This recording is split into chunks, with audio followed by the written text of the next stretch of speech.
It's 6 o'clock. Welcome to the September 13th governing body meeting. If you will give your attention to Councilman Dobler, who will provide the invocation. Stand as you are able, and then remain standing for the Pledge of Allegiance. Thank you, Mayor.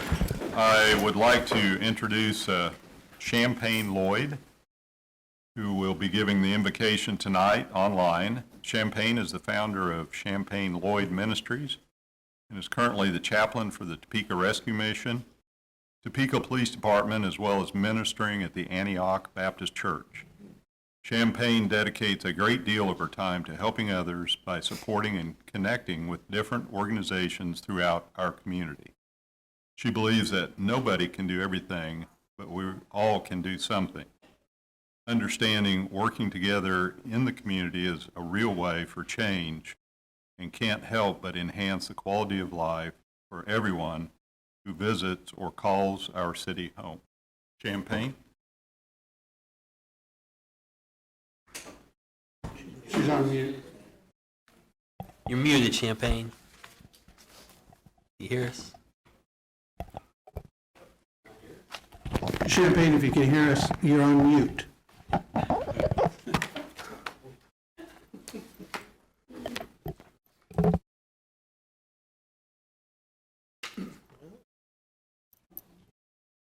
Well, we lost. Give her a second, see. She's somewhere in the Bay Area. There she is. Somebody give me the signal for her. Can you hear me now? No. Okay. Hi, y'all. I'm thankful for this opportunity. Let's pray. Almighty God, who has given us this good country, we humbly ask you that may we always prove ourselves a people mindful of your favor and glad to do your will. Bless our land with honorable leadership and pure laws. Save us from violence, hatred, and confusion, from pride and arrogance, and from every evil way. Defend our freedom and fashion into one, a united people of the multitudes, brought here out of many nations and tongues. Give the spirit of wisdom to those whom in your name we are entrusted to in the authority of government. May justice and peace be at the forefront of all decisions. And through obedience to your law, we may show forth your praise among the nations of the earth. In time of prosperity, fill our hearts with thankfulness, and in the days of trouble, do not allow our trust in you to fail. All this we ask in God's name, amen. Amen. Allegiance to the flag of the United States of America and to the republic for which it stands, one nation, under God, indivisible, with liberty and justice for all. Okay, we call meeting to order. We have some role-playing going on tonight, so I'll try to make sure I don't make very many mistakes. I will make mistakes. And our city attorney is going to be subbing as well as our city clerk for some of the announcements today. If we'll start off with the roll call. Madam City Attorney. Councilwoman Hiller. Here. Councilwoman Valdivia Alcala. Here. Ortiz. Councilwoman Ortiz. She'll be coming on later. Councilman Emerson. Here. Kell. Here. Nager. Here. Dobler. Here. Duncan. Here. Lesser. Here. And Mayor Padilla. Here. 9 being present. I don't know what else she says. We'll move on now to the appointments. If the city attorney, when you're ready, if you'll read the appointments, please. Okay. 2A, a board appointment recommending the appointment of Pamela James to the Topeka Human Relations Commission to fill an expired term ending September 13th, 2024. 2B, a board appointment recommending the appointment of William Nager to the Topeka Planning Commission for a term ending September 30th, 2023. 2C, a board appointment recommending the appointment of Jeffrey Preisner to the Topeka Planning Commission for a term ending September 30th, 2025. 2D, a board appointment to the Advisory Council appointment of Michael Byington to the City of Topeka Americans with Disabilities Act Advisory Council for a term ending September 13th, 2024. And 2E, a board appointment recommending the appointment of Candace Marple to the Topeka Metropolitan Transit Authority for a term ending September 13th, 2026. Okay, the appointments have been read. Is there a motion? Move approval. Motion to approve by Councilman Dobler, second by Councilman Kell. If you call the roll, vote, please. Councilman Dobler? Yes. Councilman Duncan? Yes. Lesser? Yes. Mayor Padilla? Yes. Councilwoman Hiller? Yes. Valdivia Alcala? Yes. Ortiz is not here yet. Emerson? Yes. Kell? Yes. Nager? I proudly abstain. 8 voting in favor, 1 abstention. The appointments pass. Motion. Okay.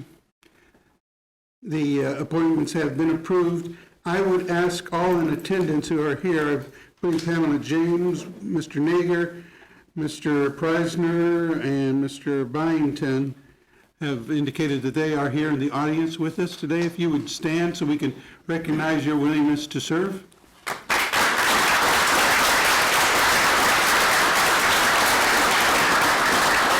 I appreciate that. Thank you.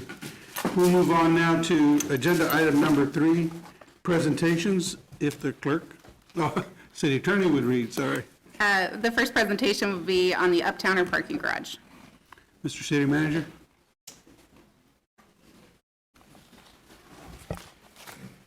So tonight, we have a presentation on the Uptowner Garage from Mr. Nager, who will present information on the status of the garage and provide information to the governing body. Thank you. Mr. Nager, if you'd step forward, please. Good evening. So I'm going to give you kind of a real brief update on where the start of the parking garage and a couple different studies and assessments that have been done and the basic condition that was noticed. So the building was originally constructed in 1955. It has nine levels to it, plus a basement. It provides about 300 to 320 parking garages, and it's primarily a concrete frame and structure building with some brick veneer in places and concrete block infill in some other places. The basement is slab on grade and it's got typical concrete spread footings. There was a repair or renovation around 1981 that we found records of. In 2006 then it went into a long-term lease to Jim Parrish. There's been also some miscellaneous repairs and some duct sealant in the last 10 years. Whenever we first looked at this, it was in 2019, or 2020, I'm sorry, and we're not aware that there's been any other significant repairs or work done on the building at this time. So the structural assessment we'll go through first as far as what we did and kind of what we found. It was conducted for Jim Parrish. He contracted us to do that. We reviewed the structure and the concrete and masonry components. That's where it was all, the study was strictly confined to that scope of work. We did a visual inspection. Our engineer did some chain dragging to look for any voids that might be underneath the surface of the deck, and then marked all those areas of concern with spray paint. Some of those areas concerned included quite a bit of deteriorated concrete deck and both the joists and the beams also that support that deck, and also on the walls and columns found some concrete deterioration. In all, about 12,000 square feet of area was noticed. That's about 9% of the total garage. There were about 400 square feet of concrete deterioration on the columns as well as on the beams and the soffits. It was also noted that the waterproof membrane that was installed in 1981 was worn out and was not effective in doing what it was intended to. There were also some cracked and spalled brick, as well as some open mortar joints and some failed sealant on it. From that assessment, our engineer had some recommendations basically to repair the concrete, all in the deck, the joists, the beams, and walls and columns. Also repair and waterproof some masonry, and they also provided new waterproof traffic membrane systems on any decks that are exposed to the weather. The estimate of probable construction costs at that time for that work only was right at $2.4 million. Shortly thereafter, we were contacted by the city of Topeka and asked to do a further assessment. Again, the first one for Jim Parrish was limited to the concrete and structural. There are certainly other components of that parking garage and any parking garage that make it usable. That we did an assessment in December of 2021 on that. And that scope of work included, we basically incorporated the structural assessment that we had just done for Jim Parrish and incorporated that into a new assessment report.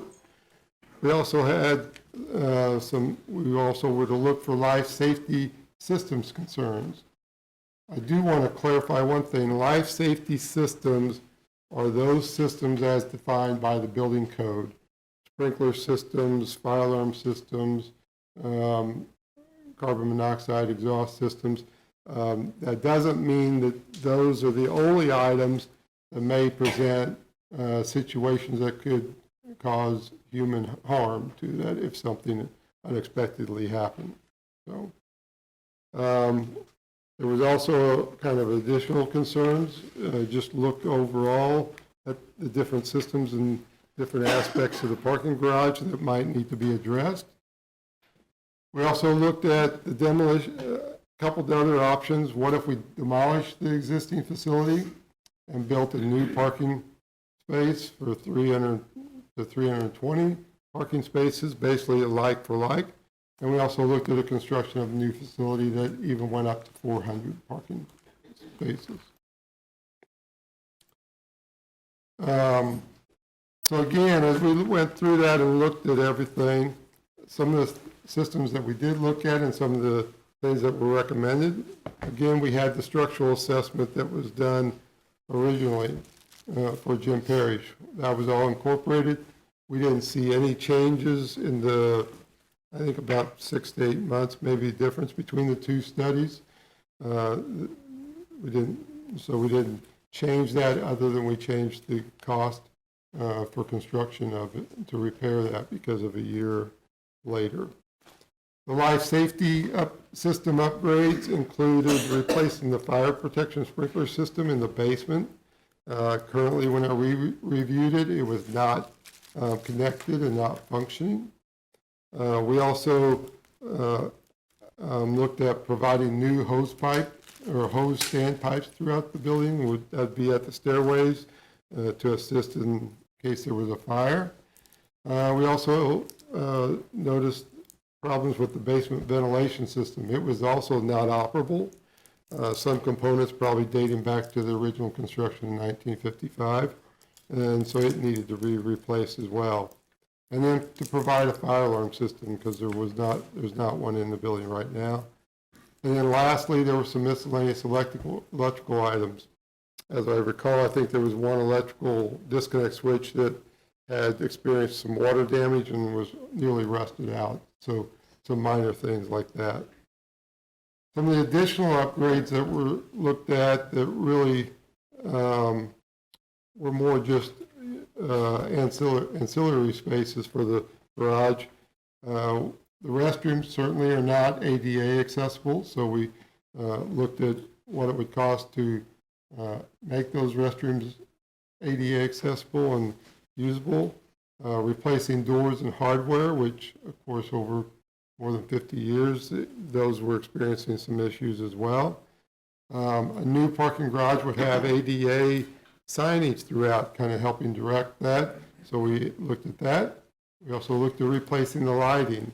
The existing lighting is kind of a mixture of some fluorescent and some high intensity lights, and we can provide a better system that provides more even illumination throughout with the new LED lighting systems. We also looked at providing CCTV systems for safety. While there's not a system there now and it's not a required system, it is a pretty standard system that would be included in parking garages. And then replacing the entry systems. We were told that there's been numerous electronic and other situations where the electronic gates in and out don't always function as well as they should. We then applied some cost estimate to those different repairs. The structural repairs over a year period, that cost had gone up from $2.4 to $2.7 million. The life safety system upgrades, again, that is to address those systems that by code are defined as life safety systems. That was $360,000. The additional upgrades that I listed off was $635,000. We also kind of looked forward as to what it might take to keep that building in service, the regular maintenance. So there's some potential future structural maintenance and repairs. There might be $2 million of those sort of repairs over the next 10 years.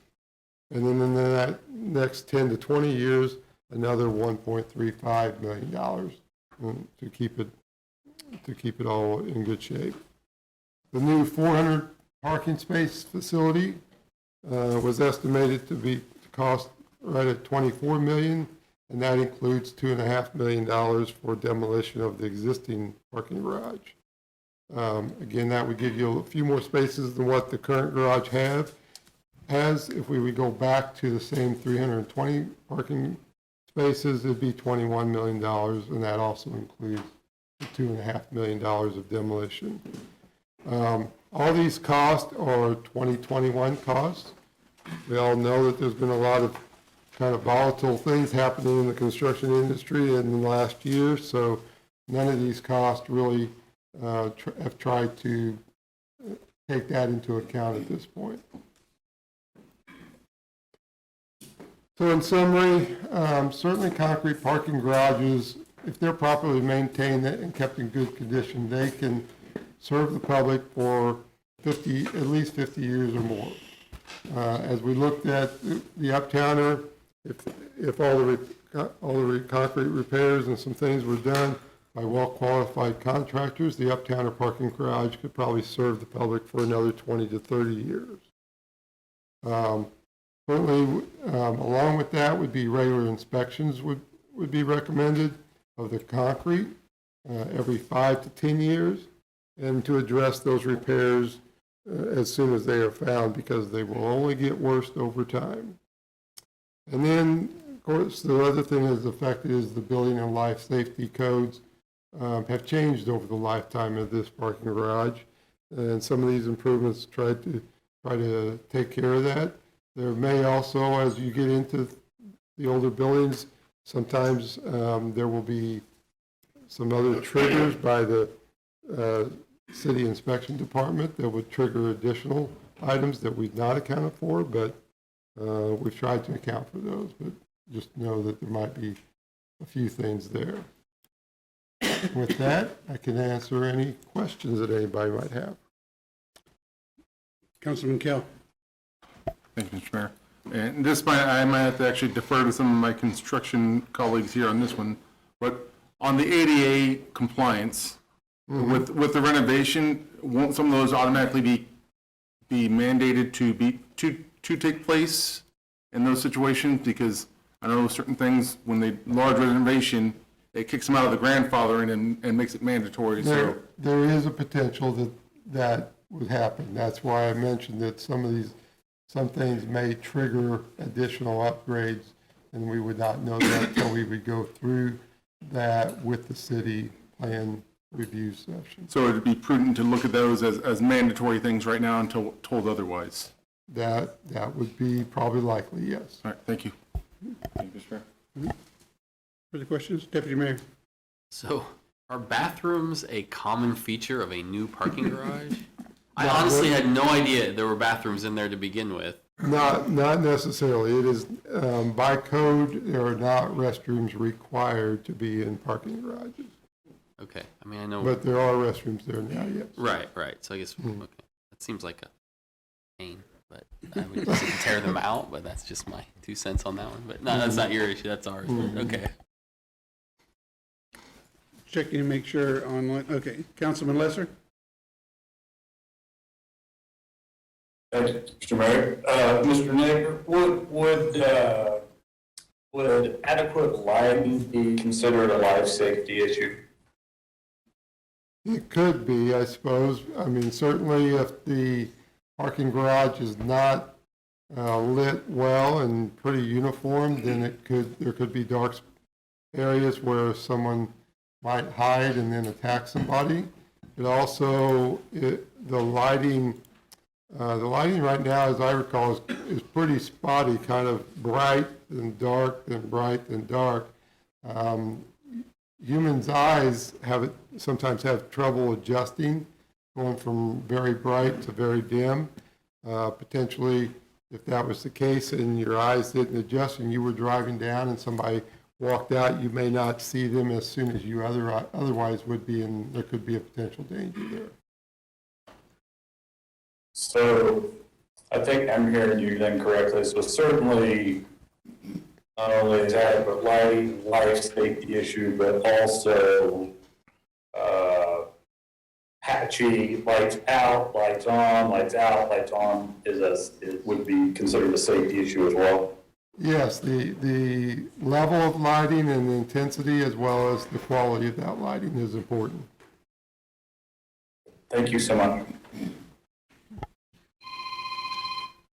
Further questions? Deputy Mayor? So this is a 65-plus-year-old garage. This work gets us another 30 years. Explain to me so it'll be 100 years old, basically, is what we get it to, which I'm good with. But when that time comes, when you talk about end of use, does that literally mean it's going to hit a period where it will have to be torn down? Or if the maintenance that you discussed in here over the next 10 to 20 years is actually done, the $2 million, the $1.5 million, does that mean you can continue to buy it more time after it hits 100 years? If you do the regular inspections, it's recommended, like I said, I think every 5 to 10 years, and then you make those repairs immediately, it could be, the life of the garage could be extended even longer, yes. Okay. And you do that on a regular basis. Okay. Well, no, and I say because I think it's important because I view these as assets. Like I say with anything we own, if we own it, we need to take care of it. But I think it's important to recognize that 100 years doesn't mean it's going to have to be torn down if we do what we're supposed to for the next 20 to 25 years. It doesn't mean on that birthday that right. that it's got to be torn down. Okay, thank you. Further questions? Thank you, Mr. Naker. I appreciate it very much. Sure. Okay, we'll move on to agenda item number 4, the consent agenda. The city attorney would read. 4A, a resolution introduced by Councilwoman Sylvia Ortiz granting Topeka Housing Authority an exception to the provisions of City of Topeka Code 9.45.150 et sec concerning noise prohibitions. Item 4B, an ordinance introduced by Interim City Manager William E. Cochran allowing and approving city expenditures for the period of July 30th, 2022 to August 26, 2022, and enumerating said expenditures therein. Item 4C, the minutes of the special meeting of August 30th, 2022, and there are no applications, I believe. Okay, we've heard the consent agenda. Entertain a motion. Motion to approve by Councilwoman Nager, second by Councilman Kell. If he will, yes. Order, Mayor. I think we got a email from our city clerk who's homesick with some applications. Then I would include those. I don't know. And I don't know if she sent, I assume she sent that to everybody. Gretchen has them for me. So item 4D, applications for cereal malt beverages for the Family Dollar, the SQL 1003 and SQRL 1006. Okay. Sounds great. Thank you, Mayor. Including those applications, we have that motion in a second. If you will call the roll call, vote, please. Councilman Duncan. Yes. Lesser. Yes. Mayor Padilla. Yes. Councilwoman Hiller. Yes. Valdivia Alcala. Yes. Ortiz. Yes. Emerson. Yes. Kell. Yes. Nayer. Yes. Dobler. Yes. 10 voting in favor, 0 opposed, the motion passes. Thank you. Motion being passed, we'll move on now to agenda item 5, action items. And this is a public hearing, if the city clerk would read, the city attorney. Action item 5A, a public hearing to consider the establishment of the South Topeka redevelopment district pursuant to KSA 12-1770 et seq. Mr. City Manager. Tonight, we have the public hearing on the establishment of the South Topeka redevelopment district. As you're aware, this is an area, as we know, White Lakes Mall is included in that. That has been demoed, and we have a developer that is interested in developing this area. And so a request for a redevelopment district has been made, and that's what this open hearing is about. And we do have one person that I know of that is the author, basically, of the application present to answer any questions. Okay, thank you. As part of the public hearing procedure, I need to ask 3 times, even though we have somebody signed up, just to make sure. At this time, I will open the public hearing and ask if there's anyone present who would like to speak to the matter. Is there anyone present who would like to speak to the matter of the South Topeka TIF district? We've got some. Okay. No, you're signed up. You're signed up, and then I'll recognize. And then for the 3rd time. The lady, right? Okay. Okay, yeah. Well, I'm trying to keep this in order. We have someone signed up, Mr. Sneeden, and then he will speak to the matter as he is asked to do, and then I will call again for others who would like to speak to the matter as well. So I will be calling it so that others will have the opportunity as well. Mr. Sneeden, if you approach the podium, please. I see them there. Thank you. Thank you, Mr. Mayor, members of the governing body. I'm Curtis Sneeden, president of the Greater Topeka Chamber of Commerce. It's a pleasure to be with you here tonight as we enter the second sort of step in our process to establish a redevelopment district in South Central Topeka. This is an exciting opportunity to bring about some important change in this part of our city, which for quite some time now has largely been a fairly blighted area with some very important exceptions. So as you know, about a month ago, we came before you with our application to establish this district. Thanks to some of your feedback, we agreed to focus our efforts, and we changed the boundaries of this district a little bit. And tonight, I would like to help clarify the boundaries of this district even further, because we've become aware of some of the residents who live in this area, and I'd like to make sure that we all have a clear understanding of the objective here and which properties are intended to be in and which are intended to be not within the district. Keep in mind, the goal here is to establish an area in which people with the vision and the resources can come forward and negotiate with the city to redevelop commercial properties. And thanks to the Kansas statutes that relate to tools like tax increment financing, when an area like this is established, they are able to avail themselves of certain types of incentives that help them get the ball over the goal line. And it's a established and good way to try to incentivize the sort of development that we're all going to be very proud when we see it happening down there. So to speak generally, we know that the district we're talking about includes White Lakes Mall, or what used to be White Lakes Mall, the area south of 37th, which is on down to just north of the new Kansas the KTA building down there, and then some of the properties on the west side of Topeka Boulevard, and we'll go into more detail about that. The district proposed does include, I'm speaking in sort of like old colloquial terms here, but the old Richmond Gorman building, for example, that area up in there, and then the shopping center that's called Bel Air, and then it moves on down south, down to 37th. But this is important. I think there are a number of people in the audience, I had the pleasure of chatting with a couple of them already, who asked for some clarity about how this would impact their residences. You can see there on the west side of this proposed district, there are a number of houses. That's the Likens Foster neighborhood. And I'd like to be very clear with you here tonight, because some of our earlier maps, I think maybe because of their scope, it was a little tougher to make out what the boundary was. So my goal tonight is to make sure that ambiguity goes away. The boundary of the district will follow the property line there on Clare, behind the old Richmond Gorman building. It will traverse back east on the property line, not inclusive of any of those residences on the south side of that property line.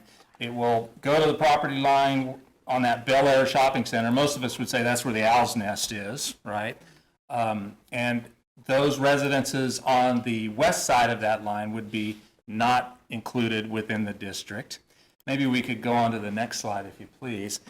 I tried to construct this diagram so that the viewer could just follow on down south. You can see that there's Croy, and the boundary of this district, again, I'm hesitant to use the word exclude because it sounds as though something's being done to those residential properties. They're not in the district, okay? They are excluded from the district. On Croy, you can see that the line goes back west a little bit and then south to pick up those commercial properties.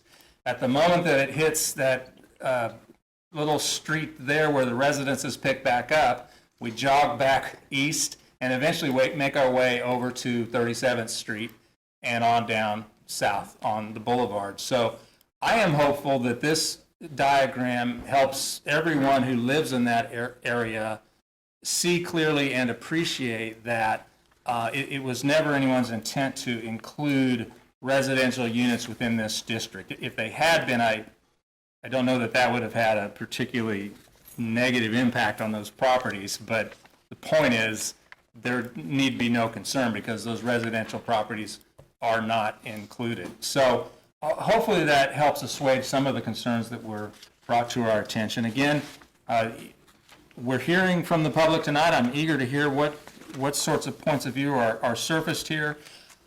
The legal description which spells out that map we just walked through is being worked on as we speak. It is not available for us tonight. It should be in a couple of weeks, and therefore in a couple of weeks this body will be in a position to vote on the ordinance which establishes this district, and we hope and trust that we'll be able to move forward and bring about some really positive change in that part of town. Which leads me to an introduction I'd like to make very briefly. Ashley Gillifen is with us tonight. Ashley is our new research project manager over at the partnership. I'm obviously running the traps with many of you to try to establish this district.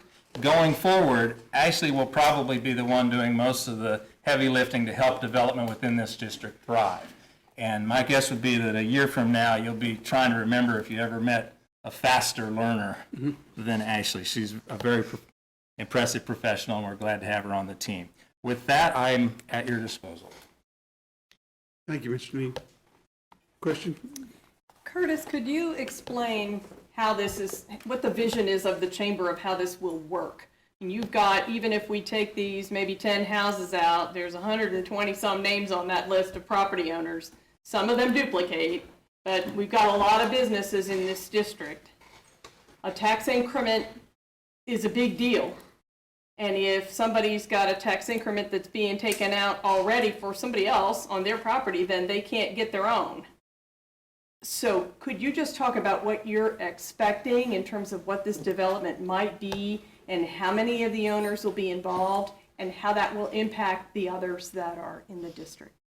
I will do my best. The vision involves a couple of tiers. First of all, we anticipate some fairly rapid, immediate development, including White Lakes and that Bel Air shopping center. The interests who are looking at those properties are frankly faunching at the bit to see this established, because it helps close the gap for them and make it feasible for them to move forward with the improvements that they see. So I think we can look at some fairly immediate results in terms of that Bel Air area and then ultimately White Lakes. On South, we are aware of various developers, people in that line of work who are eyeing some of those properties that go on down. Mostly it's motels, et cetera, down there now, who have some ideas about how they think they could improve that area. We are aware of a number of other individuals who have expressed a lot of interest since this has become public about how they might be able to use the tax increment financing for their benefit.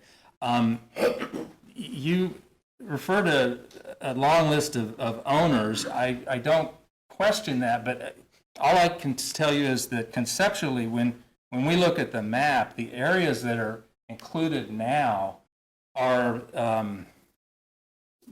really basically the areas that we're aware of where there is interest in doing development. It's tough for me to make out any large swaths of that are owned by, where this would be an unwelcome sort of surprise for anybody that owns property in the district where it is now. Now, in terms of how it will work, there are people who are much more proficient at this than I am. All I would say is that as developments are put into place, and we're going to see some great new types of amenities there in what used to be White Lakes, the values of the property can be expected to go up. As that value goes up, the property taxes will go up, and insofar as it exceeds the property taxes on the date this thing is established, those funds get put into a fund that is dedicated to help with the incentive program. That's what the tax increment is. It's considerably more technical than that, but I don't understand it any more deeply than that, so I won't try to explain it. But as those funds accumulate there, they become available for developers who still need to negotiate with the city on a fair incentive that will reimburse some portion of their eligible costs as they do what they're going to do, put in new shopping centers, et cetera. It isn't, I don't think it's quite as sort of bipolar as the first developer gets all the money. It's a longer term process. So the first developer will negotiate relevant to the project they bring before you, and they will become entitled to a stream of revenues that probably help them pay off bonds that they'll need to acquire to pay for the work they're going to do. But that doesn't mean that they've suddenly blocked out access to the incremental funds for any future developers. It's just a process of negotiating with new incumbents going forward. I think it is in a developer's interest to belly up and be closer to the front of the line, but at the same time, I don't think I would characterize it as the first developer gets the whole pie. I don't think that's how it works, and I'm hoping somebody will nod in the affirmative so that, is that, okay. So, is that helpful? Is that responsive to your question? It's a start. Okay. My concern is that, my understanding from you all is that if, instead of drawing the boundaries around just the project, which is common in TIFs, if we draw the boundaries around this whole bigger district, albeit all businesses, what we've learned is that for most businesses, our neighborhood revitalization program is fine. It's a little more flexible, less overhead, get a tax rebate, and you're done. So the TIF is more complex than that. It suits certain projects for sure. But if we create this TIF district, then people would have to opt out beforehand to try not be in it at all, and opting out is possible.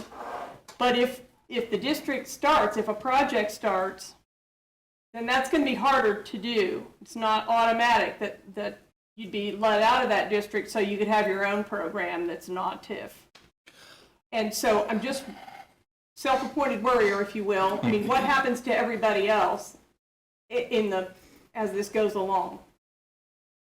I would agree with your premise generically, but I think when we look at the map as it's come to be drawn, if the properties that are in this district and in the NRP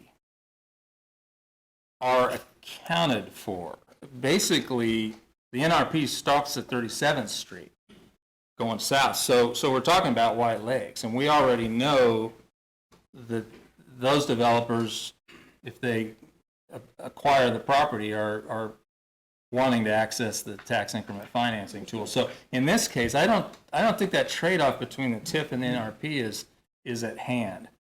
More generically, that is something to be talked through, and it is true that if there were a parcel owner who could see that they were going to end up in this district and they would prefer to avail themselves of the NRP program, which I think you're right is generally a simpler thing for people who aren't sort of developers to do, we'd be more than happy to sort of accept their desire to be written out of the district. But in this case, that's not something I'm aware of. And going forward, there is a process to remove yourself from the district if it turns out that years from now you realize that TIF is not the medicine for you, but the neighborhood revitalization program would have been. There is a process to take yourself out of this. It's been pointed out that the downtown development district that we did a few years ago, a number of properties have pulled themselves out. It's just a matter of which medicine is best. And so that would be what could happen. In this case, I wouldn't expect that because, as I said, almost all the properties we're talking about now have already been sort of accounted for as people who are eager to get to work on a TIF project. Mr. City Manager, you have something to? Could you bring that map back up?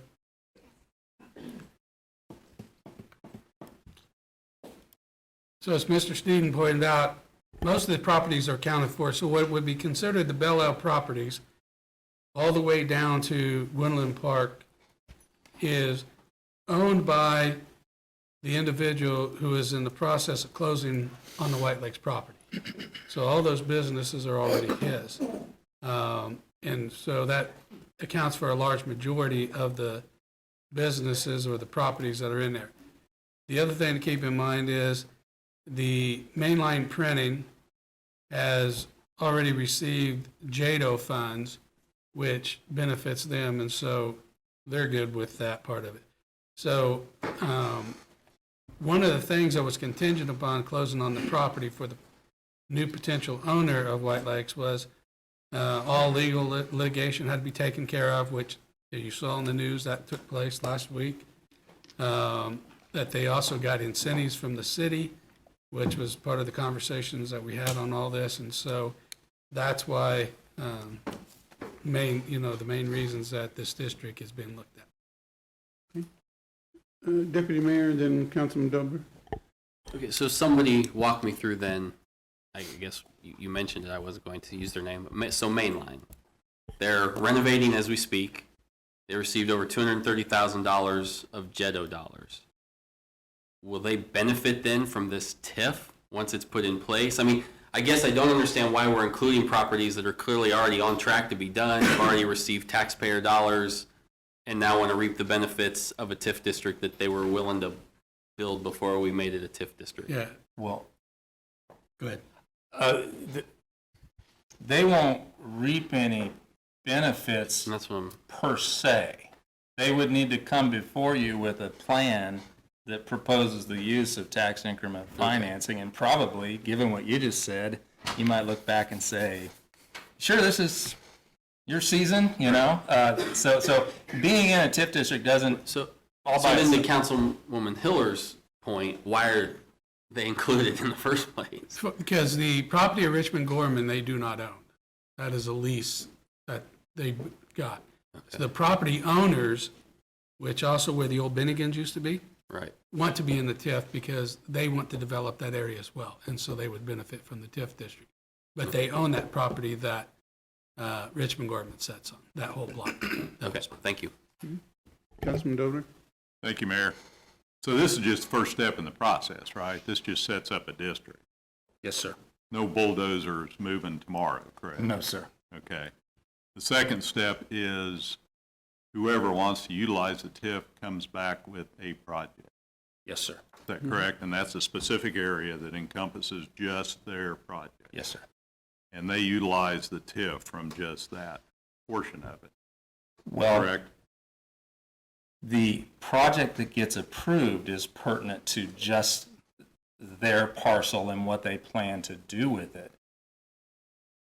The funds that are, the incremental funds that get pulled aside and are available for the incentives are not necessarily sort of prorated to their parcel, if that's what you're asking. They could be, though, if we, If you chose to handle it that way, that would be your, that'd be part of what you, how you negotiate the incentive. I choose to do that. I don't know Okay. about anybody else, but they should only benefit from the improvements that they make, and that should be germane in what we look at in the future. It's quite possible there'll be a lot of this property that will never be part of a project, correct?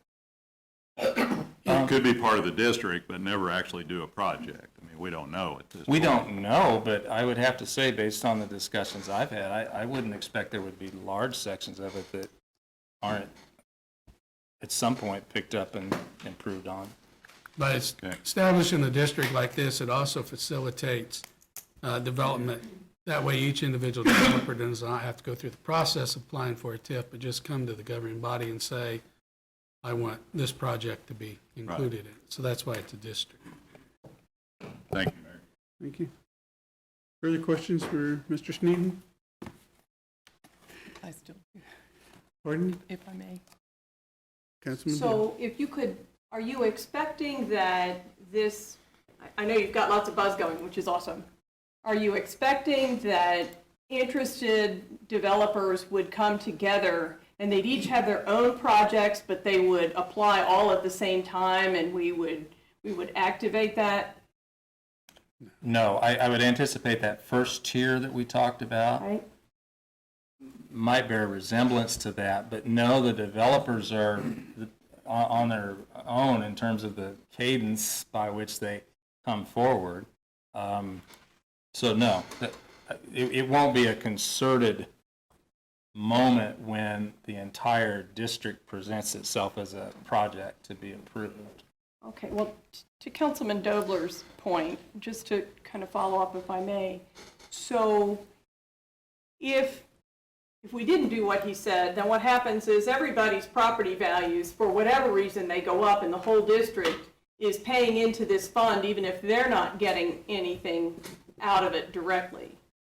If in fact we tie the proceeds of that increment to the project as if it were a standalone TIF, which I think is what Councilman Dobler was saying, then we're still collecting money, though, from every single property that's in that border on the picture. So what happens to that money? It goes in that fund. Maybe the city manager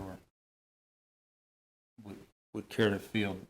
If it gets much more technical, I'd rather defer. But that increment annually continues to be held off to the side in the special fund, and it's available for continuing to fund the incentives that have been agreed upon, and it's available for future projects that come forward. And if there are no projects, there's no money collected. So a prime example is the downtown district. It's been in place almost 3 years, and there's not been a single dime collected because there's been no projects. Well, no TIFs, been NRP projects. But I guess I'm trying to think, if somebody starts this year and then somebody 10 years later wants in, the TIF process is that it's negotiated based on the but-for needs in their particular project, and they get their increment is set only based on what they need for that project. Mm-hmm. So would this big pot of money be used for grants or something else, or? If I can ask a question here. Sure, thank you. I'm thinking we're going down a line of thinking that there is a big pot of money being collected and held until somebody comes up with a project. And that's not how, as I believe it's been explained, is that it establishes the district so that when a project comes to us, then that collection will start then for that particular project. And just take care of that project. And then if someone else comes in with another project, then that comes before us as well, and they get what's been authorized or approved. There isn't, I'm beginning to think that you're thinking that there's this big pot of money that's going to be sit What around. I asked him about. And Okay, we're at some risk of getting our issues muddled here a little bit. If we're talking about the date when the incremental property tax first gets put into its own account, we've learned that that won't transpire until the first project comes forward and gets approved. So if this, and gets in motion. So if this thing gets approved, in October, and it's, God forbid, 2 years before the first project comes forward, there won't be a dime going anywhere in terms. Presumably, that will also imply that if there's no activity, we wouldn't expect the property values to go up very radically either. But in any case, none of those funds start getting put into the special fund until at least one project comes forward. When they do come forward, then that's the moment at which the incremental increase in the property value for the whole district becomes collected and put into that fund. I don't know whether a big pot of money is how I would characterize it. It's tough to know, but yes, the funds from the entire district get set aside, the incremental funds. Okay, so we're not talking about current tax dollars being taken away from anything. We're talking about new monies for the entire district get set aside into the fund and made available for that developer and others who come along. thank you. Further questions?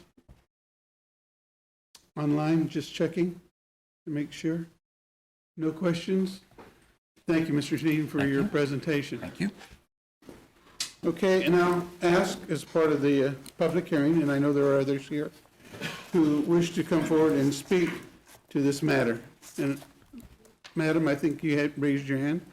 You can come forward to the podium, please.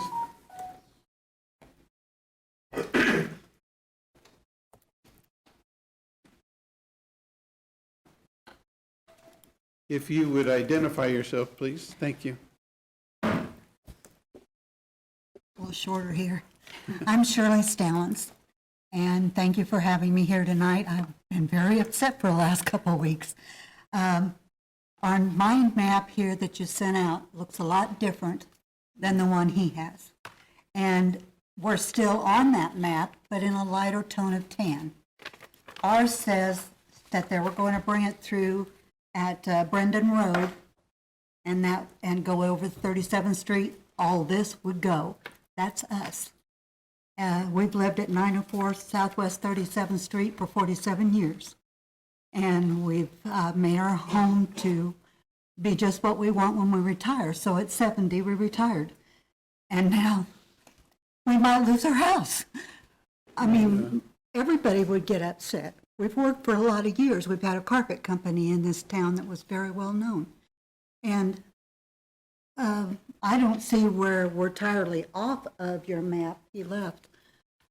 He's behind you. Pardon? He's still there. It's right behind you, ma'am. Oh. So, that map that you can put up there looks a lot different than this map. Yeah, that's the. And at this, that's the- then, that map still has my home, our home, in your tan-colored area. Now, on the That's second just- on 37th Street, on the That second house. tan-colored area isn't indicating other than it's a slide. It's not actually part of the map itself. It's just a overlay. Bring up the lettering. Make the lettering Yeah, the off. lettering, so you can read what's on there. See, it's not on there.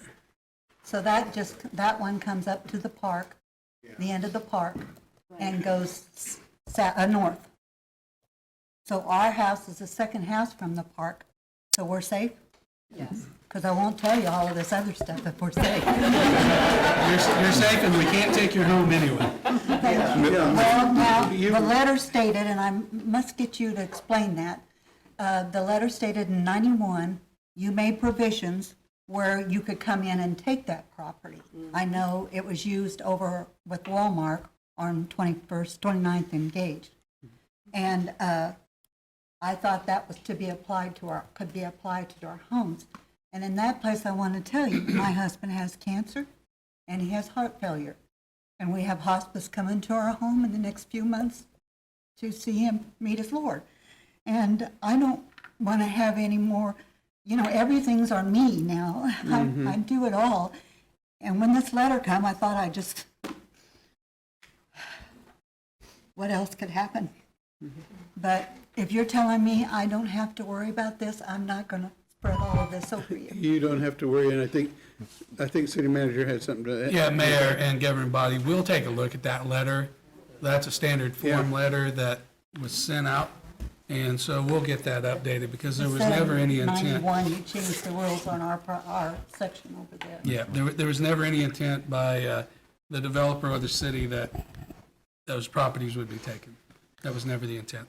So. Well, I know you'll come in and buy it, and we still have to move if this was like this, but I don't want to move. No, I understand, and there's rules for eminent domain, which we can and can't do, and so you're safe.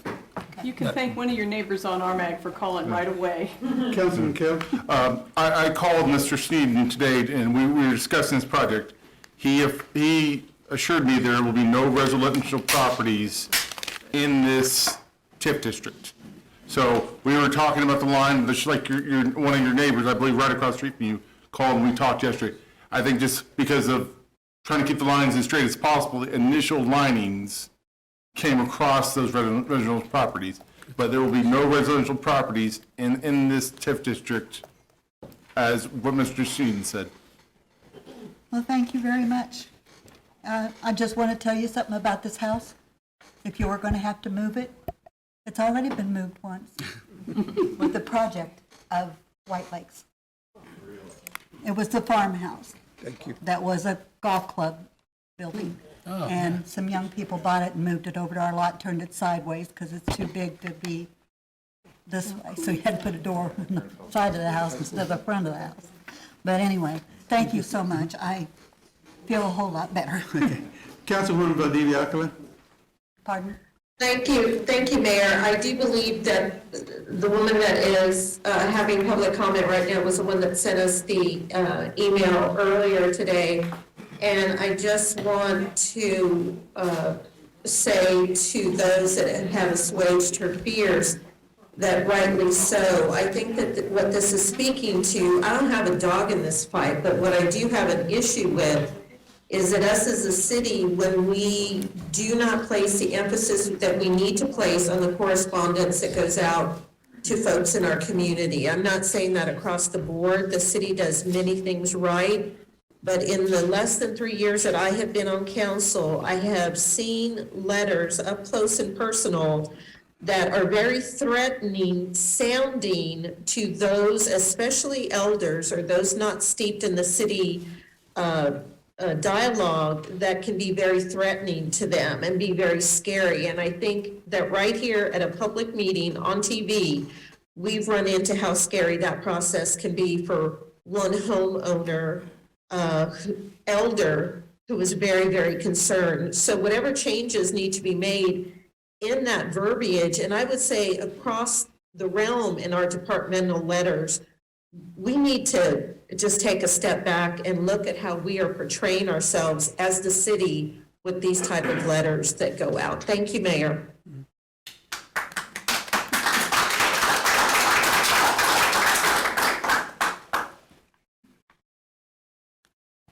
I'm going to ask again if there's anyone here who would like to speak to the matter. Anyone else here who would like to speak to the matter? And for the third and last time, is there anyone else here who would like to speak to the matter?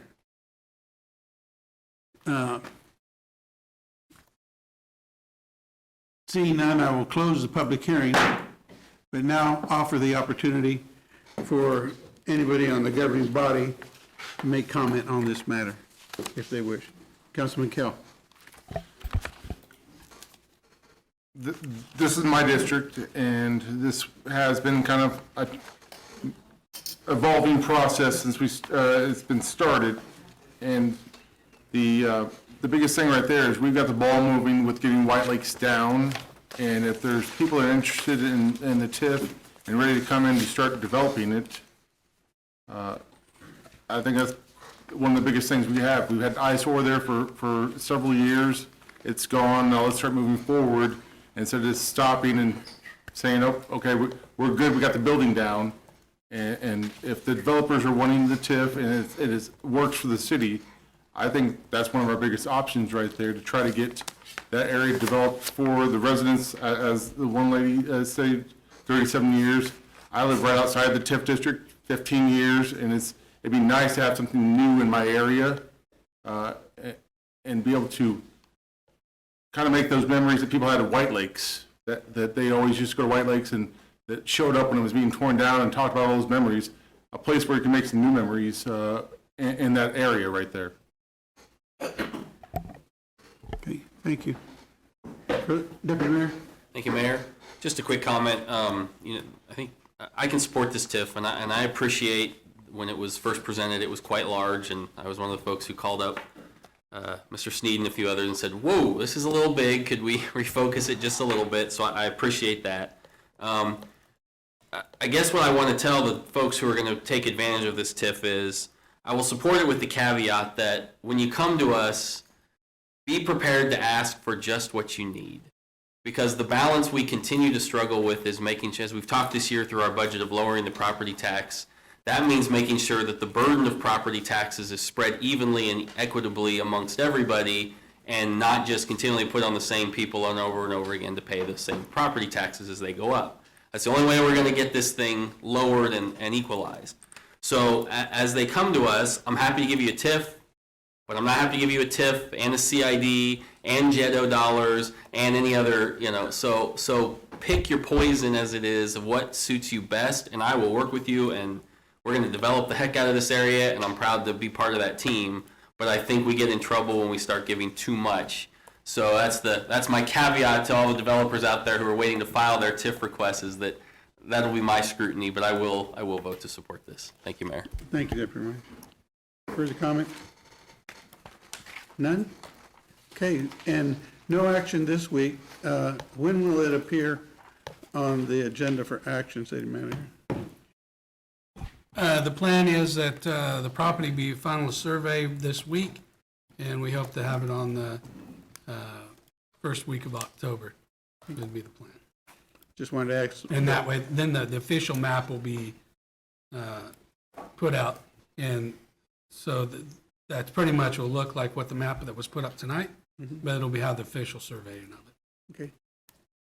And in your effort to clarify information that was sent out previously on a letter, there'll be a follow-up mailing, or how do you intend to do that? The city attorney and I will get with the city clerk, and we'll look at what that looks like and how to go about that. Councilwoman Diakala?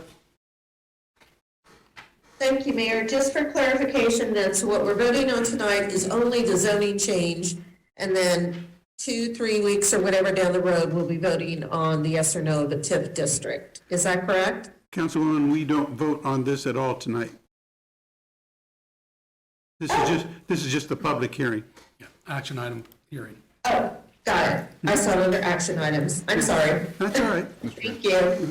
Councilman Kell. And I believe Mr. Sneeden was saying earlier that you're going to have a legal document written that will include every parcel of land, correct? By what they are, so then that way we can definitely know if you're in or out. Well, it will be a typical legal description which describes the line, the way a legal description on your house would read. I don't know that it would include a list of parcels. I guess that could be. Okay, I'm trying to make this as easy as possible for the people around the district, because as you can see, we've had some concern tonight about that, and so I just want to make sure we're making this as easy as possible for the people around the district to understand whether they're in or they're out, which, as you said, all residential properties will be outside the district. Right, and that's where that surveying of the property lines will outline that specifically. So when that final map is done, that'll be the official boundaries of it. And so you'll be able to tell if your property's in or out. I have to admit, I've been compelled by this speaker. First of all, I apologize insofar as our efforts created some confusion around this. Genuinely sorry about the anxiety. And I'd like to see if we can figure out a way. It might not be the formal statutory process, but by the time this all shakes out, there ought to be a way for a person to be able to figure out whether they're in or out. I mean, that's fair enough. What I'm telling you is that I think what's coming from the surveyor will simply describe a line. So. Councilwoman Hiller. In our packet, posted with the agenda is a 3-page list of owners of properties, and it had addresses as well. I only printed this off, but if where we're going with this is that this list would be reprinted afterward, I do think if where people were going, a nice letter to everybody whose name got taken off the list so that they know for sure they're not in it anymore would be very appropriate. Leave that to the city manager to handle. Who? Councilwoman Ortiz, did you have your hand up? Yes, thank you, Mayor. I was just wondering, did we do any type of public hearing with the residents, inform them what was going on? That's what this is, Councilwoman, a public hearing on this district. But sometimes what we do is we do it outside to meet with them so they get a clearer understanding. That's what I'm asking, if we did anything like that. I'm not aware of any, city manager. No, sir. He said no? I'm not aware of any, and city manager said he's not aware of any as well. Because I realize we're trying to establish this, but I think that always helps when we involve, all the homeowners and the business owners. It just brings less confusion to the table. Thank you. Okay, thank you, ma'am. That's something for us to give some consideration to. It's something that we also, I think we're at some degree a little restricted in how much information we could share, to not put forth information that had not been, that we had any commitments or any real things to offer to people. We would have a meeting with a lot of assumptions and suppositions, and I don't know that that would have been helpful at all. But now, after the fact, there's a little bit more to share. Thank you, Councilwoman. Councilman Dobrin? Very quick, Mayor. I agree with Councilwoman Ortiz. I think in the past, if you look at the history of TIFs in this city, they've been pretty small. They pretty much fit the project. And those are easy for people to understand because it's not, it may just be one parcel or very few. If we're getting into these bigger TIFs, which I fully support, particularly this one, I think there's a point when you can draw the map and have a public hearing and let people come and see where their house is and see where the line is and probably avert a lot of this confusion. So I would support that process, addition to the process in the future. Thank you, Mayor. Okay. Anything further on this item?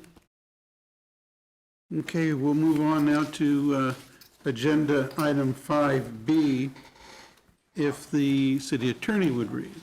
5B, an ordinance introduced by interim city manager William E. Cochran amending the district map referred to and made a part of the zoning ordinances by section 18.50.050 of the Topeka Municipal Code by providing for certain changes in zoning on property located at Southwest 20th Park east of Southwest Ashworth Place from R1 Single Family Dwelling District to C4 Commercial District. Mr. City Manager.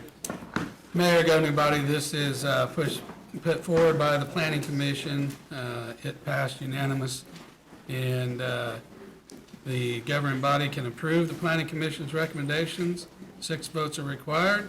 They can reject the planning, or reject or amend the commission's recommendations, which requires 7 votes, or they can remand it back to the planning commission, which requires 6 votes for additional conversation. And we do have staff available if there are any questions. Okay. For this item, it requires that I ask for any ex parte communications by the governing body in deliberation of this item. So prior to proceeding with the vote, each member of the governing body who has engaged in ex parte communication with any individual either in favor of or against the matter being considered must state that that communication occurred and indicate that even in light of having engaged in the communication, they were able to fairly, objectively, and impartially consider the measure based only upon the evidence provided on the record. The record includes the Planning Commission minutes, the staff report and its attachments, the public comments made during the Planning Commission hearing, and similar relevant information related to that matter. So now I ask the governing body, is there any ex parte communication to reveal at this time on this matter? Looking around the room, I see none. Okay. So we've heard the ordinance is read. We've revealed that there are no ex parte communications. So the chair would entertain a motion. Move to approve, Mayor. Motion to approve by Councilman Emerson, second by Councilwoman Nager. And Mayor, I'm sorry. Sorry. If I could ask one question of Mr. Finder on this, and it's not necessarily of this one thing, I mean, this makes all the sense in the world. Just when I look at the map, I see there's 2 other little parcels that are R1 in the midst of this C4. Mm-hmm.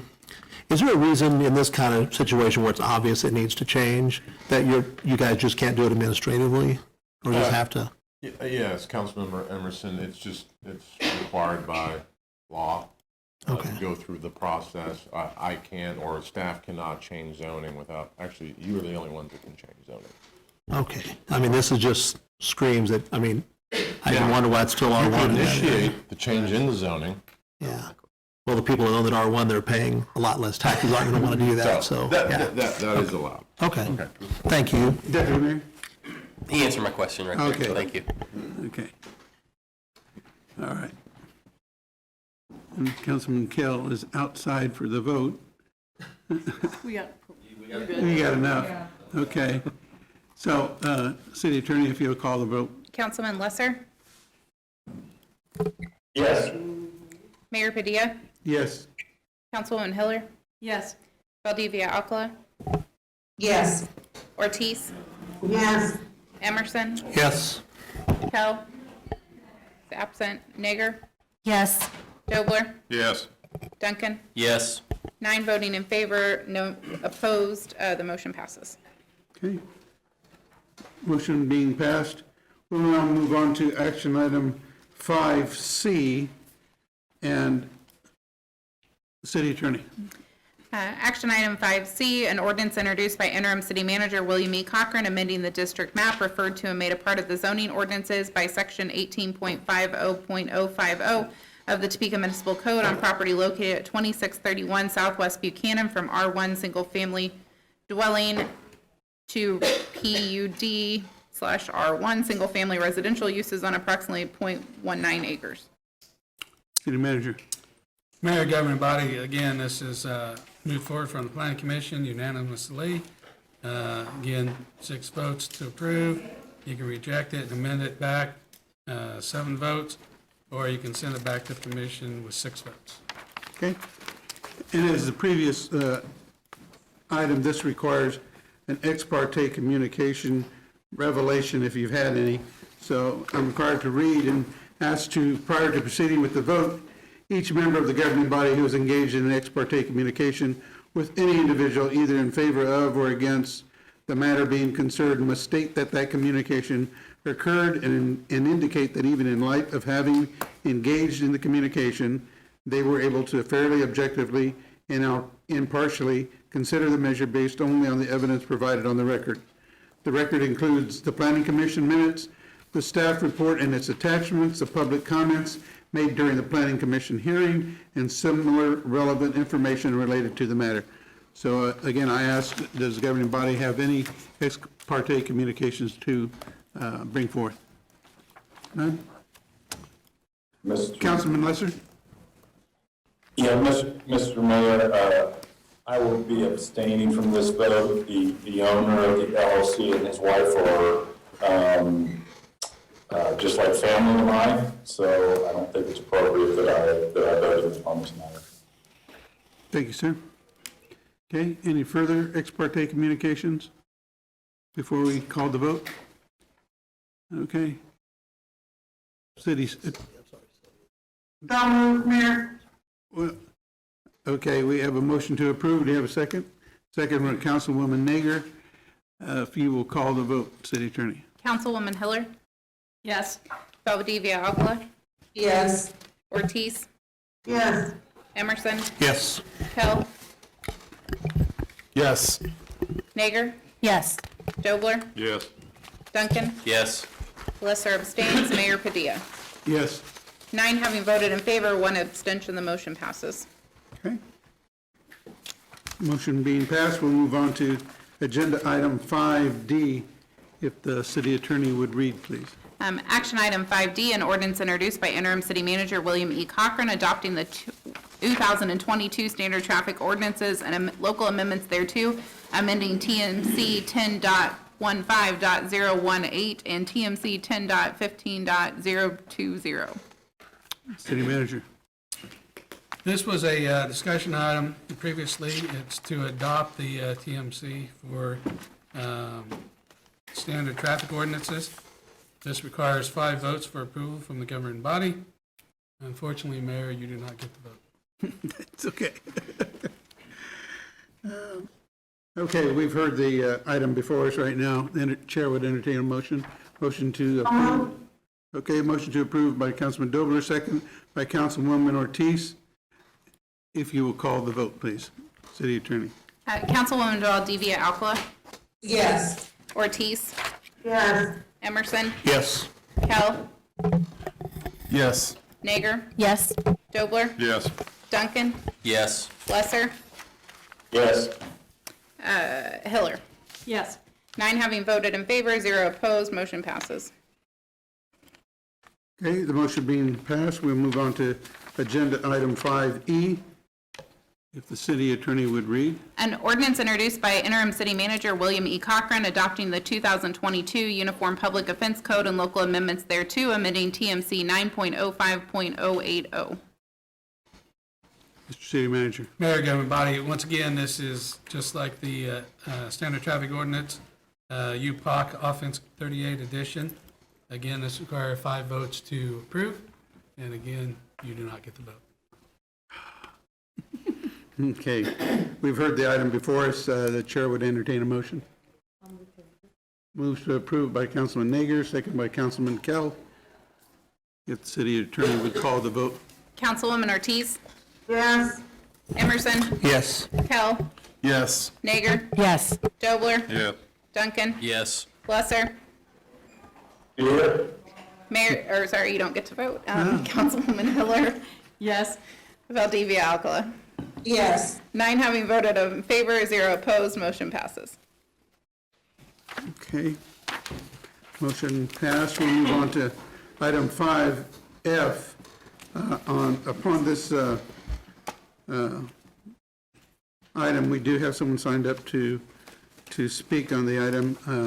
City Manager, if you'll speak to the resolution. You want me to read it? Yes. You can read it.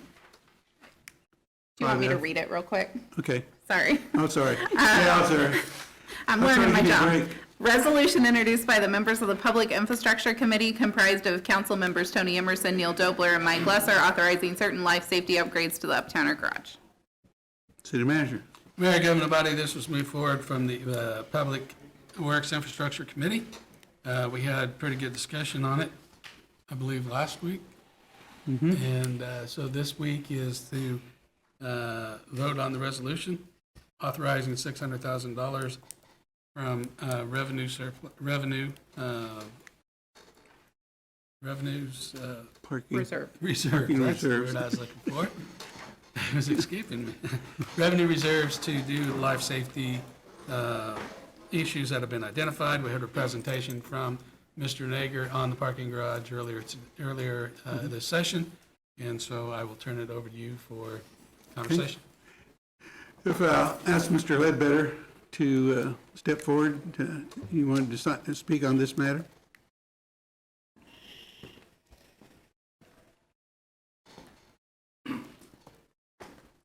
Thank you, governing body.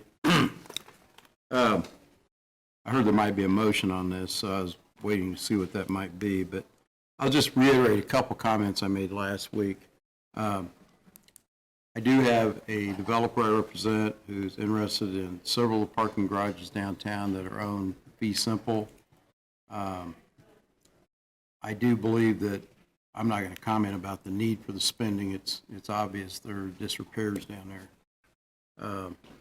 I know that the individual I'm working with is more than willing to work with any of the office building owners down in that area to make sure that those tenants at such time as this building would possibly sell would be certainly open to continuing to rent to any of those people.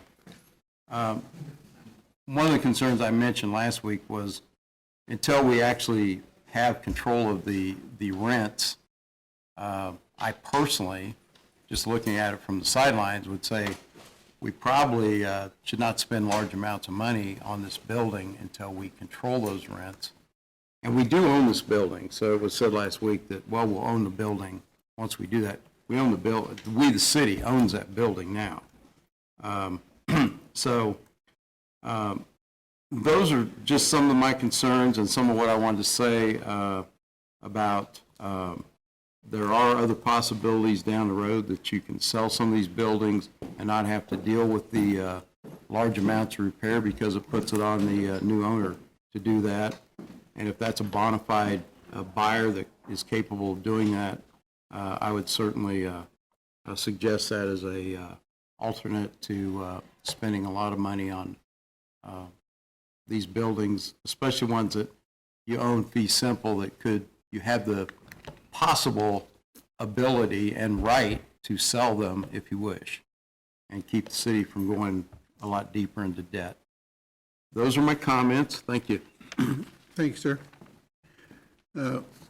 We've heard this resolution before us. The chair would entertain a motion. Mayor, I don't know if this is in order or not, but before I make a motion, I was wondering if I could ask a question of a staff member on this. Is that permissible? Mr. Tryon, would you mind coming forward? And hopefully you got my message yesterday, so you know what I'm going to ask.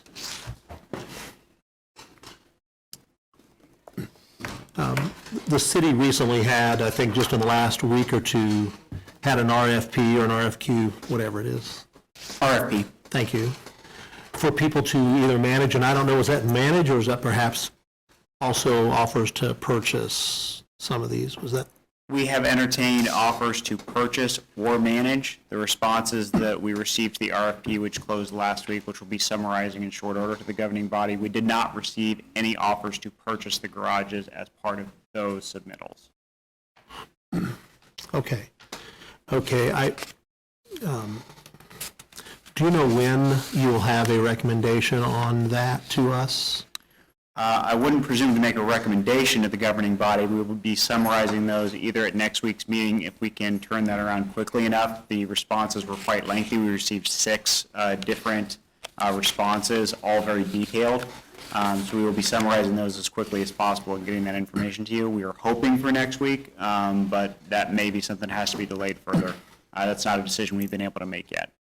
Councilman Emerson, I would, Yes, sir. I would request that you give us at least till the first week of October so they can do an adequate analysis and provide adequate information.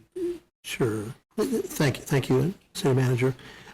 So, Mayor, with that, I guess my motion would be to defer this to the first meeting in October. What's that? Do second for this. Okay. That way we can do the presentation on the Okay, to the second meeting of October? So that we can incorporate whatever we learn from this responses. So to a date certain, October 11th. Yes, date certain. October So we have a 11th. motion to defer to October 11th. the 11th, with the second from Councilman Dobler. Or Ortiz. Dortiz.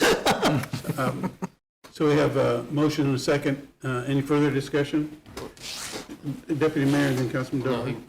Dover got there first. I thought so. I was looking at Ortiz.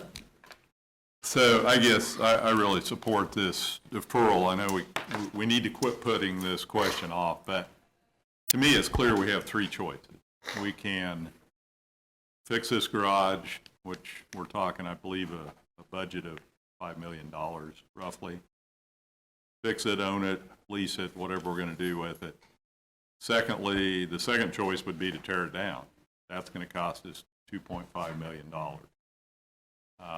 And I guess the third option would be we could sell it to somebody that before we fixed it up. I don't really see that as a great option, but I suppose that's one. So at some point very soon, we need to figure out which of those three options we're going to choose here.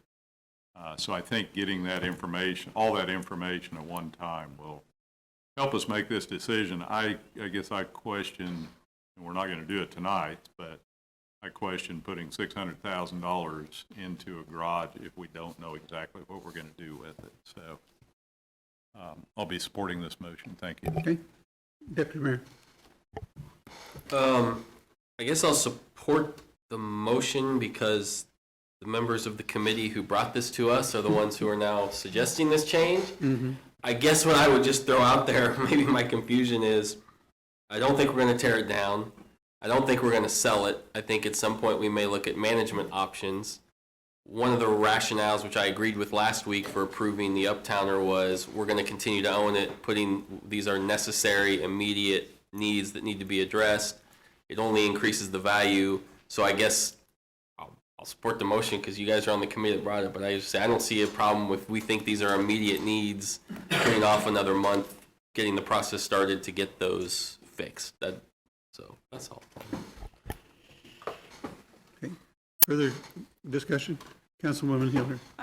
Thank you, Mayor. I agree with Councilman Duncan. I asked last time, and I guess people weren't quite ready, but as soon as we can, I don't even want to make the management decision in a vacuum. We need to look at this whole system. And if that RFP for management offers was the last piece that we needed, okay. I don't know if staff would be ready to give us the option A, B, C, or whatever, or maybe there's only one option at this point. They've done some updating on that plan. I think there's some input now from downtown on street parking. It may take a little time to get a meeting together on that, but boy, I just hope that we can decide we're keeping them. It sounds like we're keeping them all. Let's get going. If we need money, we're going to pass the budget tonight. If we choose to figure out how we're going to finance the repairs and go. So I'm inclined to vote no, but if everybody's comfortable with waiting a couple of weeks, I don't want it to get kicked again. I guess maybe I should ask one last question on life safety. Are any of the, we've got a developer that's interested in the area, that entity needs to know that we're moving as well. Are there, I know there's lighting and all sorts of things, are any of those life safety things at this point such that we can't have the number of lessees that are currently in that garage? Well, we all know all the studies and all that other stuff, so it is one of those things that we do run the risk if we wait another month. You know, the hopes are, we're pretty sure it's not going to fall. But those life safety issues are things that have been pointed out. But with that being said, I also believe that if we have a plan in place, we're going to be good to go. We just need to kind of get that plan going. Thank you. Okay. Further discussion? Okay. We have a motion and a second to defer. If you will call the vote, please. Councilman Emerson, Yes. Kell, Yes. Nager, Yes. Dobler, Yes. Duncan, Yes. Lesser, Yes. Mayor Padilla, Yes. Councilwoman Hiller, Yes. Valdivia Alcala, Yes. Ortiz, Yes. 10 having voted in favor, 0 opposed, motion carries. Okay. Motion been carried to defer, and we'll move now to action item 5G. And I have listed here that Mr. Ledbetter has signed up to speak to this. Mr. City Manager? Okay. Would No? you like Okay. me to read the item? Okay, City Attorney, Then- 5G appropriation ordinance introduced by interim city manager William E. Cochran approving and adopting the operating budget of the city of Topeka for year 2023 and appropriating the amounts of the purposes as set forth here therein. City Manager. Mayor, governing body, this is an exciting time. There's been a lot of work that's gone into this by staff. There's been a lot of work from governing body members providing input, and we believe that we're presenting you with a very good budget, and the hopes are tonight that we get approval for our operating budget for 2023. Thank you, sir. We see the item before us. Is there a motion for the chair? Oh, he left. Oh, did he? Yeah, he waved. Okay. Yeah. Okay, motion to approve by Councilwoman Nager. Is there a second? Councilwoman Hiller seconds the motion. No further discussion. Councilwoman Hiller. I have one comment. I don't have any proposals to change on the budget. I really appreciate the work that everyone has done. I had thought at one point that I would offer a proviso based on the conversations that we've had and the conversations that the council's had with the prospective city manager candidates. It sounds to me like that proviso is on track, so I'm not going to offer it as a proviso, but I do want to make a statement from what I'm concerned about and what I've heard. And that is that, and I have I'd like it for the record, but I have a copy of it, Gretchen, if you need it. Given the priority that this body has made for diversity, equity, and inclusion, and our workforce in its city manager interviews and the work plan we were provided by our city manager finalist, I want to just make this one statement for the record, and I hope the council will support in the delivery. That focus would be full staffing and a DEI, or diversity, equity, and inclusion priority. I believe that this council is desirous of a comprehensive, intentional effort, customized by department and even sub-department, to fill existing and expected open positions, and to be very intentional in recruiting so that each resulting department has improved or met full parity with city population diversity and is fully staffed. These actions can and should go together. Preparations could and should start immediately. And with that, it could be that funds proposed for the new standalone DEI position would be better spent for salaries or otherwise to ensure diversity in the existing departments, both at the front line and management levels. If the proposed position does go forward, all care should be taken to identify qualifications and roles so that the position is fully aiding and leading our efforts, and correspondingly then does not become a token, as such positions have become in other places and has come up in some of our discussions. It could be, too, that the money proposed to boost ads that is in the budget now would not be necessary at all if other strategies such as targeted recruiting, internships, adjusting education and experience requirements, and adding engaging headers to job announcements were employed. Those are all ideas that have come up in the course of these discussions about DEI as well as the budget. Thank you for that. It's important, I think, to all of us, and I wanted that to ride with this budget today. Deputy Mayor. Thank you, Mayor. Just want to say a couple quick things. First is, obviously, I want to thank staff. They, of course, did the heavy lifting for the most part, from the city manager's office to the finance office. We all put in our 2 cents and harassed them endlessly to make sure we tweaked where we thought it needed tweaked and changed. So that's part of the process, but I think it was fairly collaborative this year, and I appreciate that cooperation with everybody. For me, there's three things that come out of this year's budget. The first is it's for our first path to outcome-based budgeting. It wasn't as prevalent this year, but it will certainly, because we've started that process, show up a lot more over the next year and especially in next year's budget. And I think that will not only help us guide through the process, but help citizens better understand the process and where we're spending dollars and how effective that is. Second thing is we are putting staff raises into this, and I think that's important, that our employees are getting raises. We've managed to work that, and I appreciate staff's work on making that happen because they deserve it, particularly our non-union employees who don't get to have that negotiation every year. And so this is an important step for them to finally get a little bit of bump up next year in their salaries. And the last, of course, is we've lowered the mill levy, and I understand it's small, but this city council has for over a decade not raised it, and have been able to do that after all that, lower it, unlike some municipalities who raised it incrementally over the last few years and then lowered it, taking a lap of victory for that after it had been raised. We haven't done that, and even though it's small, I think it shows our commitment that we're listening to the public and paying attention to what some of their concerns are. So those are the three takeaways from this, and again, I want to thank staff for all their work. Thank you, Mayor. Further comments? Councilman Dobler? Thank you, Mayor. Again, very quickly, I echo the sentiments. Congratulations to the staff. A well-presented budget. We had a lot of time to contemplate and go through it, and it feels really good. We did lower the mill levy. We lowered it by 1 mil. May seem small, but that's a lot. Again, it feels good to be able to do that and be able to say that. And we still have a solid budget that allows us to raise salaries, take care of the services that we need to take care of. I just say let's enjoy it while we can. Thank you. Councilwoman Ortiz?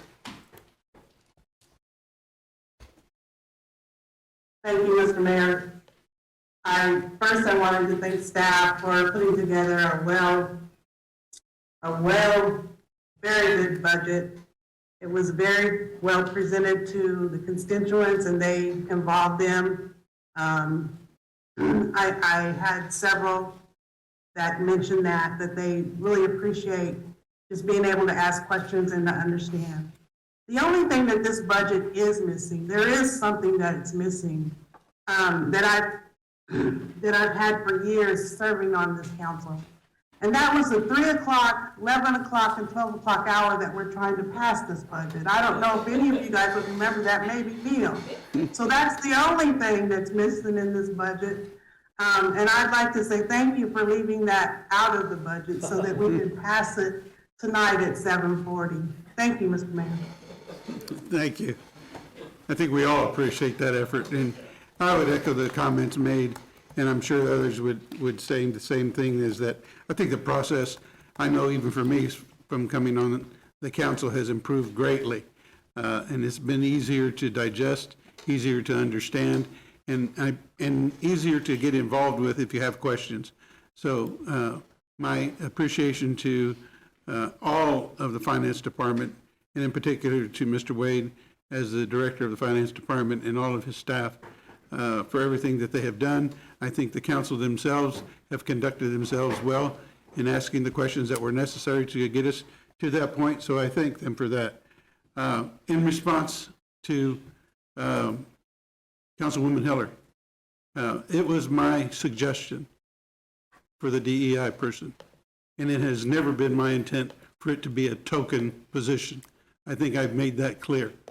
And the reason it will work if we all embrace it and don't treat it as a token position. So I believe that this council is ready for that. I know the city is ready for it. So I appreciate any support and all support that we can have for that position and everything else that we're trying to do with this budget. So, Councilwoman Valdivia Alcala. Thank you, Mayor, for that. Thank you for making that comment as well, because that could be taken as offensive with the word tokenization by a non-woman of color.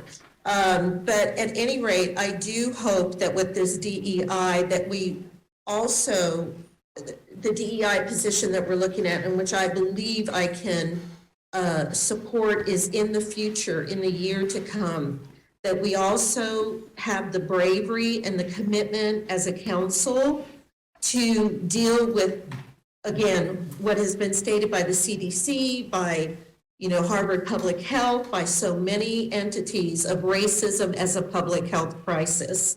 I think the DEI position, Mayor, is one step in that direction, but we know most impactfully what we are also looking at is how that affects Black and brown and other minority communities in the areas of housing.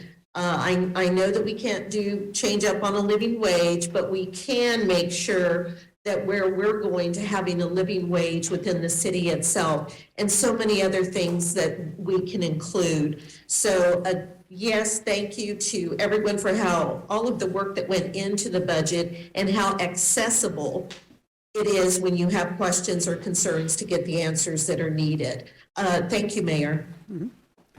Any further comment? Councilwoman Nager. Thank you, Mr. Mayor. I would just like to also echo that sentiment that we need to have a point person for DEI. We need to have that person who's always leaving for the charge. And so that person can only do their job appropriately if they have the full support of the staff and us as the governing body. So I really appreciate yours and Councilwoman Valdivia Alcala's comments. Thank you. Further comments? Okay. We have the item before us. Entertain a motion. Or did we get one? Okay. All right. If you'll call the roll, please. Councilman Kell? Yes.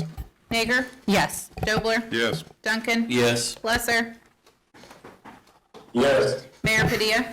Yes. Councilwoman Hiller? Yes. Valdivia Alcala? Yes. Ortiz? Oh, yeah. Emerson? Yes. 10 having voted in favor, 0 opposed, the budget passes. Okay. Congratulations to the governing body for working together on this. I appreciate all your hard work. That being passed, we'll move on to agenda item number 6, which is a non-action item. Agenda item 6, discussion of funding recommendations by the Alcohol and Drug Abuse Advisory Council in the amount of $590,000 for the 2023 Special Alcohol Fund. Mr. City Manager.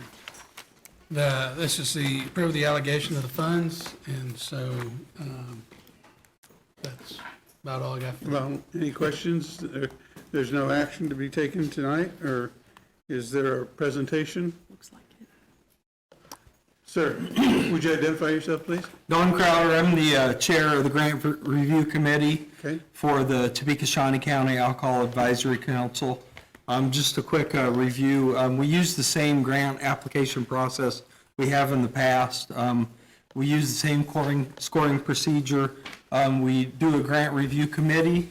We have the grant applicants do a presentation. We went over any shortcomings in the scoring process with them, and then we gave our final decision.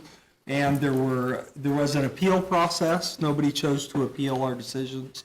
So we moved forward, and you guys have the final decisions in your paperwork today. So I'm here to address any questions you might have. Our Deputy Mayor. I should remember this from last year, but I don't, so here we go. Sure. So if we get more money than what we projected, what happens then to that extra dollars? So we would kind of prorate that out. The city advisors would take that money and then disperse that out according to the scoring procedure. Okay. Because that's how we do the scoring anyway. So we score each of the grant recipients, and based on their score, the funds are distributed that way. And I guess my only second question to staff in general is, we really expect this fund to be lower than last year? I mean, I know that's a random question, but man, liquor tax receipts have just kept going up. I know that's just people are drinking less all of a sudden in Kansas. So Deputy Mayor, we actually set the budget at the level that was originally proposed last year. There was an amendment made during the budget discussion on the last evening a year ago to increase because there were more requests. Yes, I made that amendment. Okay. And so In this particular case, we chose to leave it where we were prior, just out of conservatism. Okay, no, that's fine. I was just curious in general. Thank you. Councilman Dobler. Thanks, Mayor. I'd just like to thank your committee. I'm sure you get paid a lot to go through this and make those decisions, but we really do appreciate your work. Well, I want to recognize some of the Please do. grant recipients. Kathy Walker and Brad Sloan are here from Vallejo. Kathy Kaczynski, she's here from PARS. And Amanda Wilson from the drug court's here today. And so I'm glad for their support. Well, thank you very much, sir, for your work. Sure, Thank sure. you. Anything else? I appreciate it. Okay, Thank thank you. you. Have a good evening. Okay, that's all we have in the way of non-action items. We do have public comment. Now we've come to that point in the meeting. We have some individuals signed up. The first person I have signed up is Shirley Stellins. She spoke, Mayor. I believe she was the woman concerned about her home. Okay. Mr. Henry McClure. I don't see him in the room. Okay, gave up on us. Dr. Burton, I know he's here, there he is. Dr. Burton? You ready for public comment? Oh, yes. Oh, you guys are earlier than I anticipated. Oh, quick work. We're moving along. Yeah. Deputy Mayor, City Council staff, City Manager, and Topekans, and your constituents in TV land.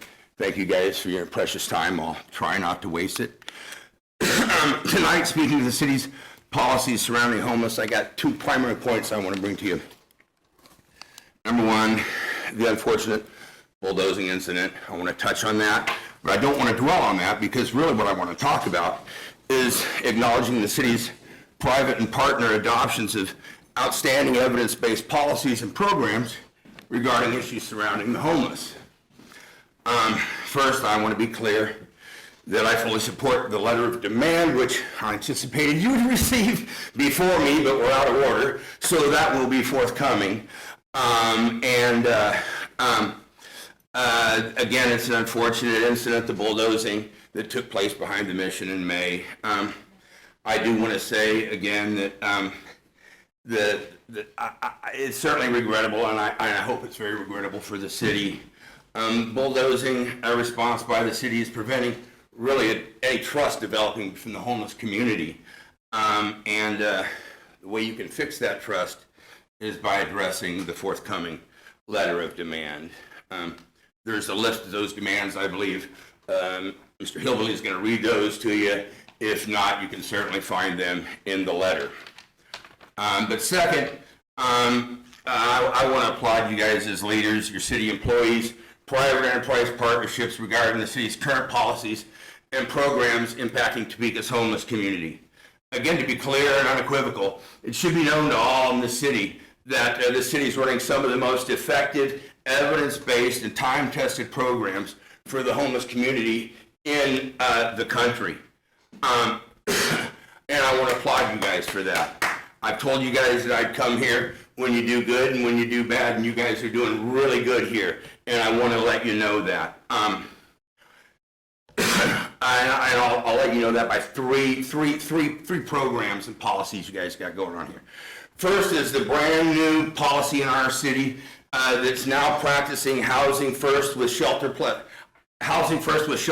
care and a framework with build for zero. And I want to say yeehaw. I know it sounds like about a bunch of jargon. Let me explain what that really means. First the city and its practicing organization with the homeless, as a homeless task force and their businesses, are committed to identifying by name and location, scoring, ranking, and housing one by one every single homeless individual in this city. Now that's an amazing commitment. This is the framework of Build for Zero. Second, any homeless individual in the city of Topeka can now call a number and submit an application right over the phone for a variety of homeless services, but especially among those is shelter plus care. In order to receive services, they must qualify but they need not have a permanent relationship with any organization in town, and their housing is not contingent upon maintaining any services with any organization. In short, that means the city of Topeka is practicing housing first citywide. As far as I know, you guys are the only state in the city of Kansas, and it's the only city in the state of Kansas that's doing this. Mind you, this is evidence-based, HUD-sponsored 100%. Third, and now there's one number to call in the city for to submit an application for a variety of resources. May I have another 1 minute? You still have, you have good timing. That's right in front of you, boss. So moved, Mayor. Okay. Okay. All in favor, say aye. Aye. Okay, go ahead, proceed. Okay, let me, let's see, so they can submit, they must qualify, evidence-based. Third, there's now one phone number you can call.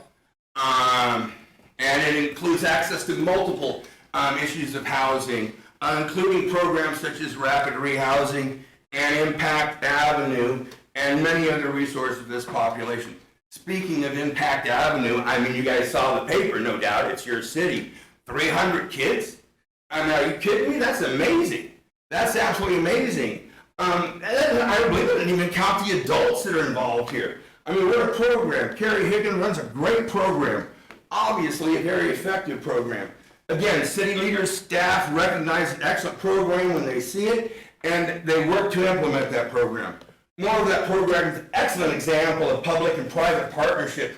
Work with KVC, Advisors XL, Corey's office. I have no idea who else you guys work with, but there has been more.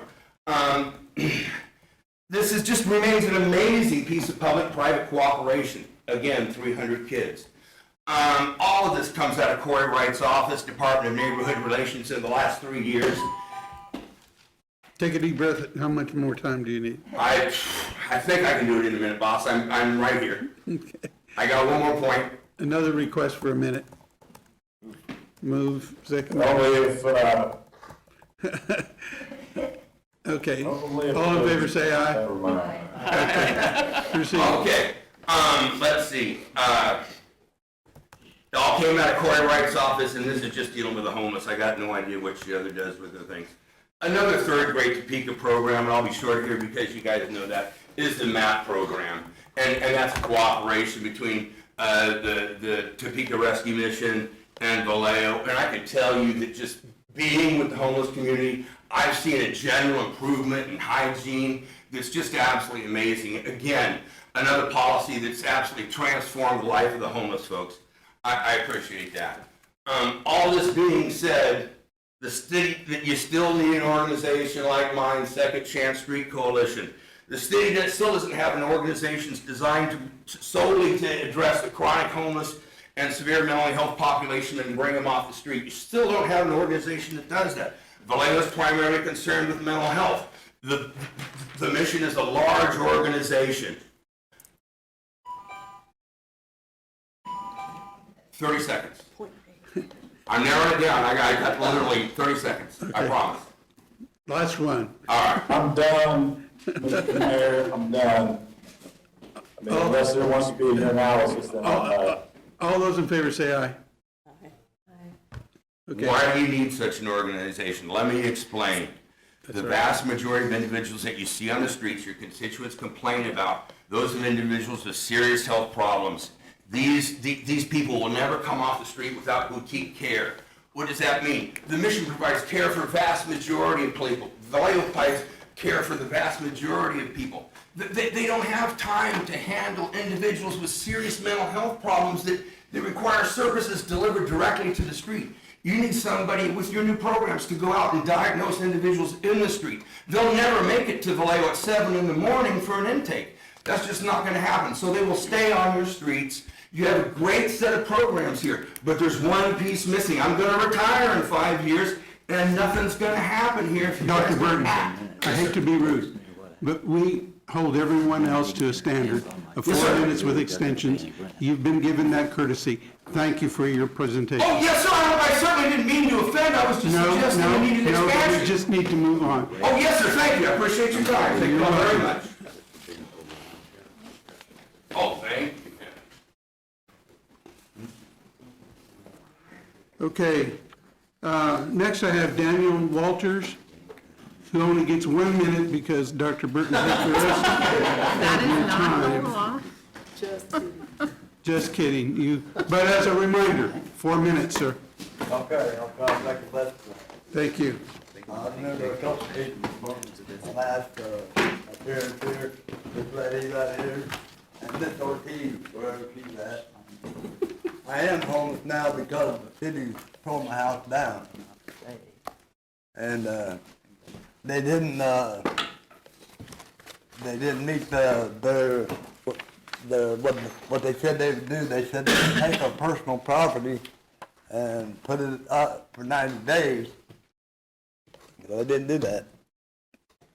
They loaded it up in a dump truck and hauled it off to the landfill, I assume.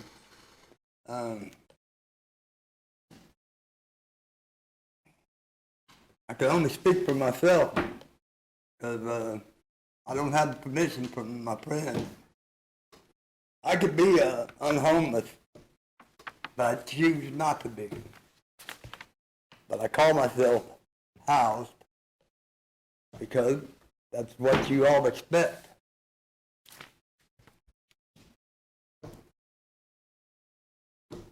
I'm sure there's something y'all can do. Thank you. Thank you, sir. Okay, Mr. Ledbetter left. He was next on our list, unless he's outside somewhere. Don't see him. That's the end of our public comment section.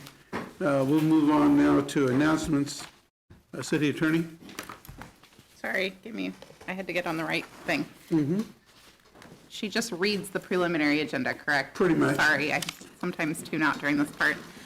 So next week on the list are appointments for board appointment for Jayhawk Area Agency on Aging Advisory Council, two appointments for the Jayhawk Agency Aging Advisory Council, an appointment to the Topeka Planning Commission, a board appointment to the Topeka Shawnee County Riverfront Authority Board, and an appointment to the Americans with Disabilities Act Advisory Council. There's 2 items on the consent agenda. On the action items are approval of the 2023 Special Alcohol Grant Fund, and that is it for next week. Okay, thank you. Mr. City Manager? Mayor, Governing Body, thank you. A few announcements. Got the legislative candidate forum Tuesday, October 4th at 7. Be at the Shawnee County Public Library. We do have a deputy city clerk opening. If you know anybody that would like to be involved in city government, please send them our way.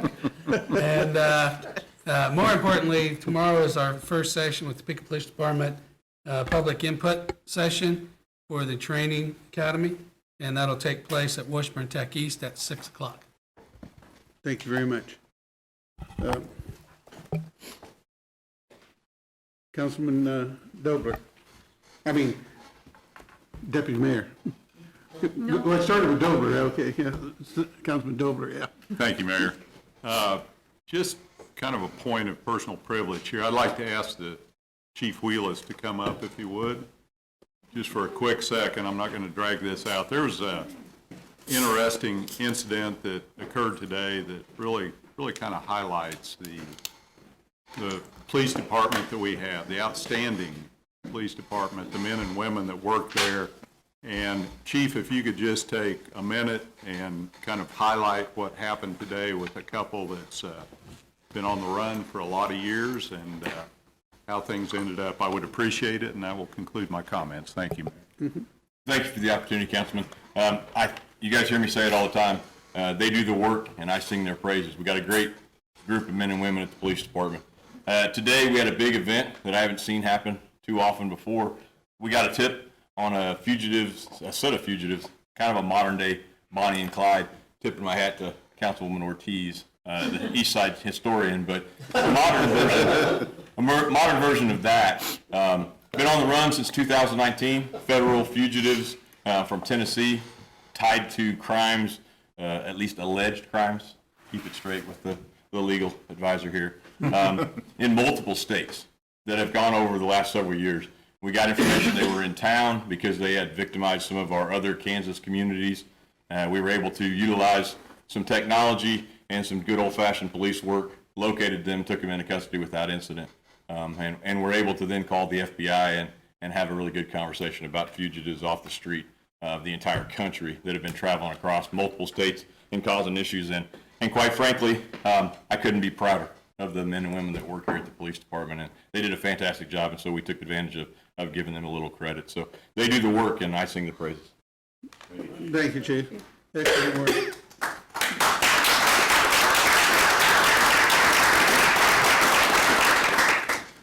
Okay, Deputy Mayor. Thank you, Mayor.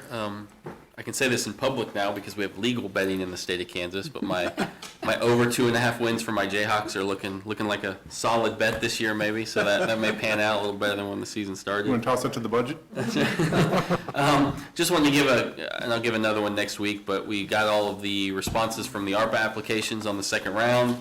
The committee is now reviewing all of those 419 pages of information that we received back, and I assure you we will go through it all because we have 2 weeks to do it, and then we will have our meeting next week. So I'll add a little more next week, but just wanted to give everyone an update on that. Thank you, Mayor. Thank you for the update. Councilman Lesser. Thank you, Mr. Mayor. Neil stole my thunder there a little bit. But I will just add that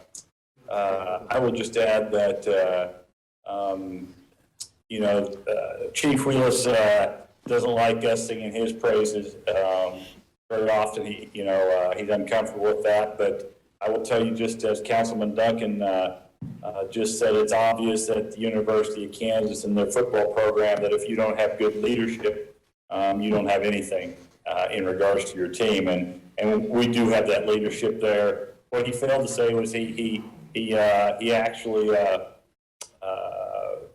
made these two fugitives known just the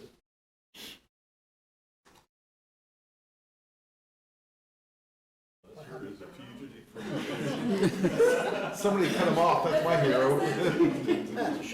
Oh, that's a shame. Just mute him. There he is.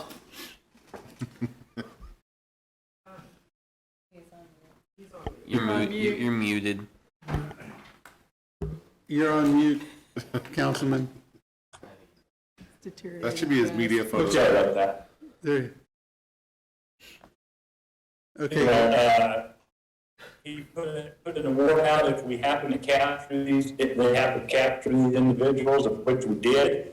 And probably what's more impressive was the officer who did put up a pretty big fight that he felt that he was not worthy to just receive the award because there were so many other people in the department that played a role in apprehending these fellows. So anyway, that, I think speaks very, very highly of our department, our leadership, and I apologize for the Wi-Fi connection. Thank you, sir. Let's do it. Mm-hmm. Councilwoman Hiller. Thank you, Mayor. Just briefly, without itemizing events, if anybody can't find anything to do in Topeka, Kansas on a weekend or a weeknight, the rest of this whole month and into October, you're not looking. There is so much going on with NOTO festivals, downtown festivals. The folks from the 5 states that were involved in the Brown v. Board case are coming to visit the end of this month at Brown v. Board. There'll be an opportunity, a welcome reception that I'll get something directly to all of you, but you're welcome to attend. It's exciting to have them here and have our Brown v. Board site expanded phenomenally. And then overall, about our change of culture of property maintenance, we, a week or so ago, got a report that we'd had 118 yards mowed by the partners in the program. Just want to make sure everybody knows, if you look around town and somebody still hasn't been mowed, or they were, we've got a number, 368-9530.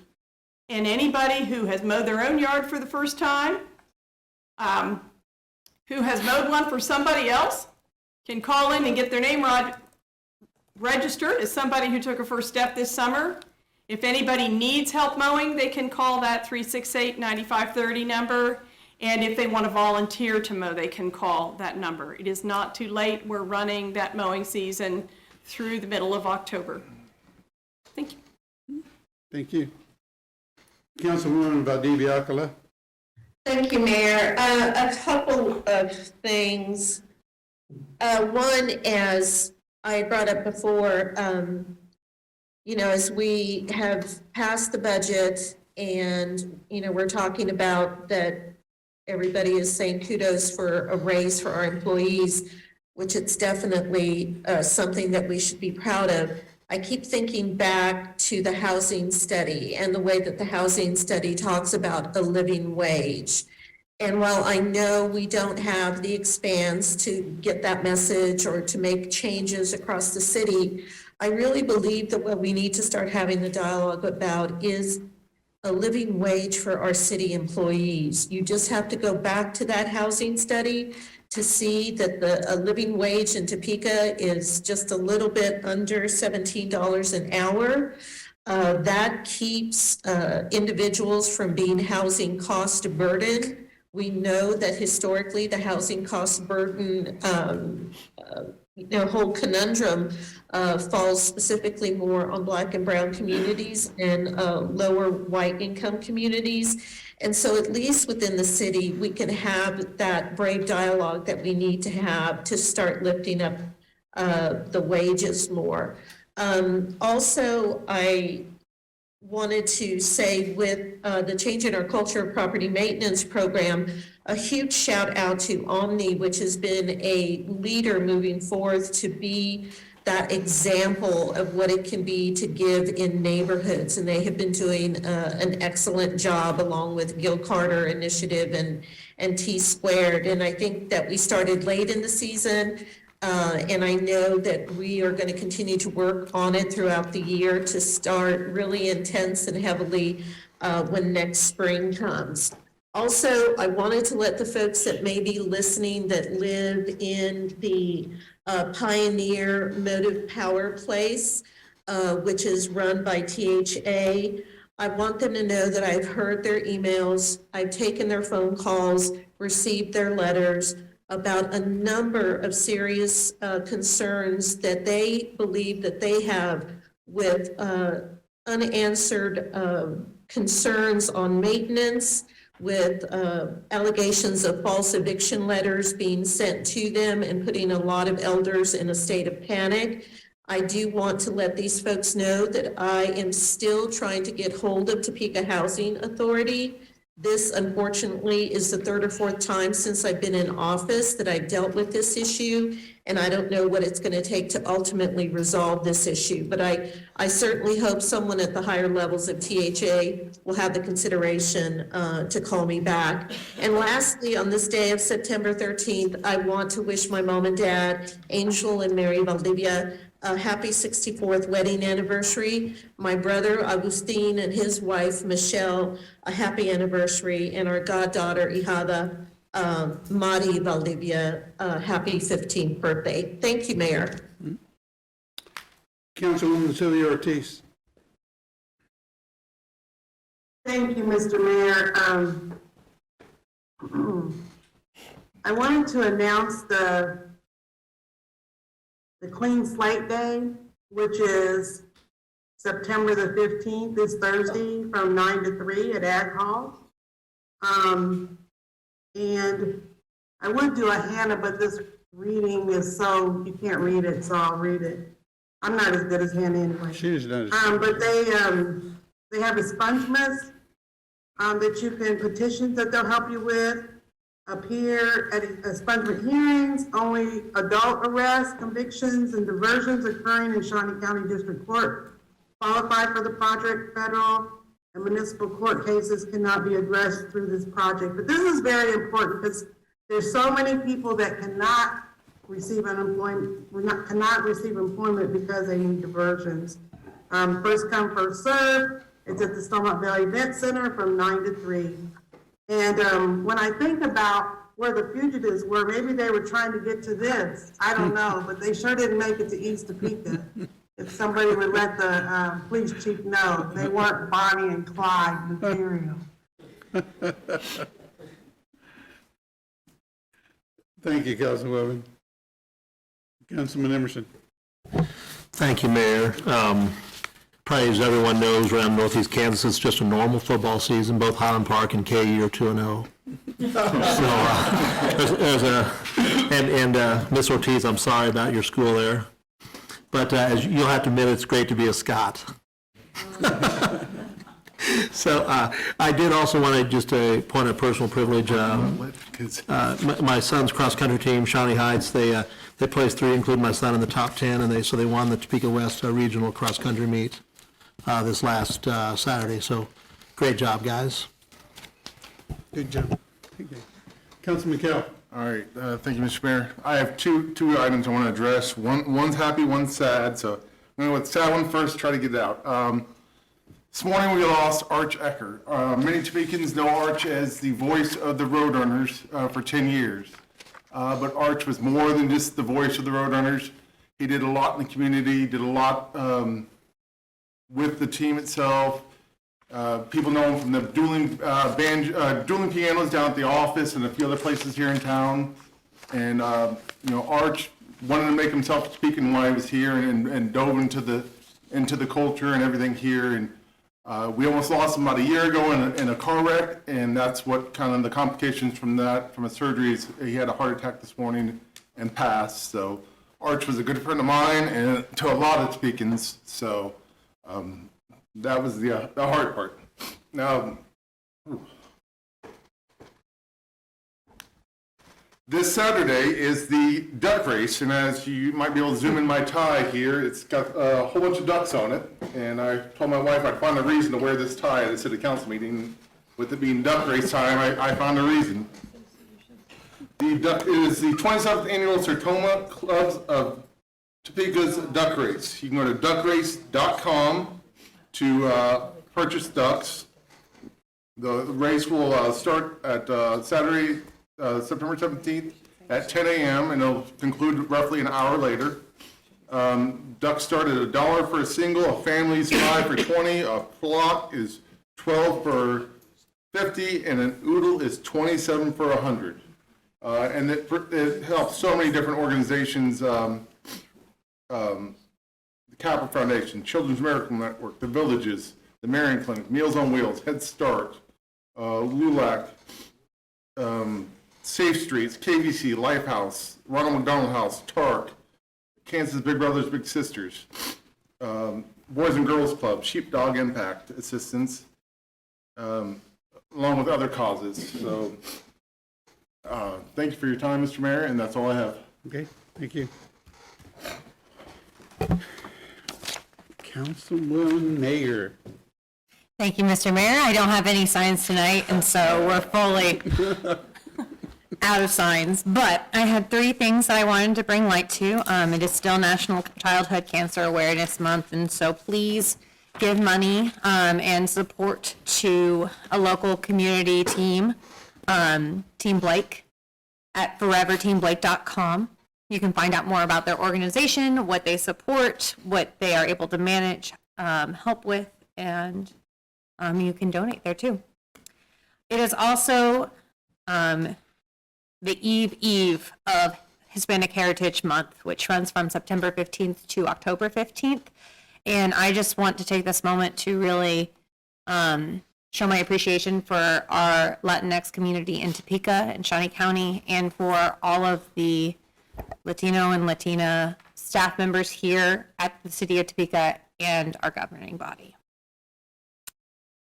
And the last thing that I wanted to bring attention to is that Pride in Topeka is not only celebrated in June, along with the rest of the nation, but we celebrate in September.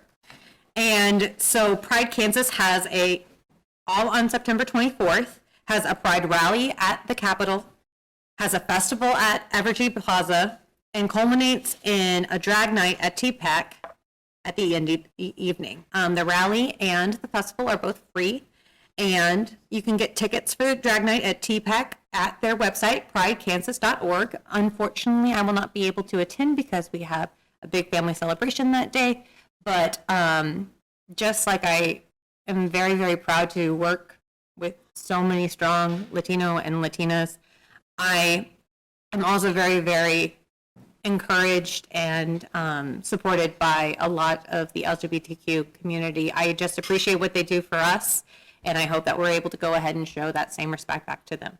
Thank you, Mr. Mayor. Thank you. Okay, we've heard the announcements, and I'm going to cut my comments short real quickly because we do have serious business to take care of in the executive session. So there is a need for executive session if the city attorney would read. The motion would be to recess into executive session not to exceed 45 minutes to discuss a candidate for city manager as allowed under KSA 754319BA. The following individuals may be necessary to aid the governing body in its deliberations. City Attorney Stanley and other individuals the governing body may deem necessary. The open meeting will resume in the city council chambers. Okay, you've heard the motion and need. Have a motion and a second motion from Councilman Dobler, second from Councilman Emerson. Those in favor say aye. Aye. Any opposed? Okay, we'll recess into executive session, and we'll take a 10-minute break before we start our session. See you.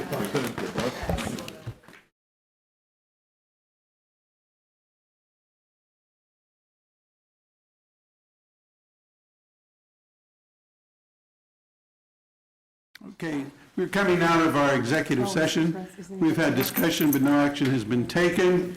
At this point there, the chair will entertain a motion from the deputy mayor. Can we pause while we open the door and let anybody in? Okay. Just give us a second in case there's someone out there. Okay. They're all watching on their phones in their car. Yep. Oh, good. Now it's really a party. Okay. Anyone else out there? All right. If the chair will entertain a motion from the deputy mayor. Thank you, Mayor. I would like to move that the city of Topeka enter into an agreement with Topekan Steve Wade to be the next city manager of the city of Topeka, effective on Wednesday, September 13th, 2022. 14th, September 14th, 2022. And a second from Councilman Kell. If the city attorney will read the roll call vote, please. Councilman Dobler, Yes. Duncan, Yes. Lesser, Councilman Lesser, Mayor Padilla, Yes. Councilwoman Hiller, Yes. Councilwoman Valdivia Alcala. Yes. Councilman Emerson. Yes. Oh, sorry, I skipped Councilwoman Ortiz. Councilman Kell, Yes. Councilwoman Nager, Yes. and is Councilman Lesser off? Let him do a thumbs up. Thumbs up? Okay, yes. So 10 voting in favor, 0 opposed, the motion passes. Motion is passed. Congratulations, new Mr. City Manager, Stephen Wade. Thank you very much.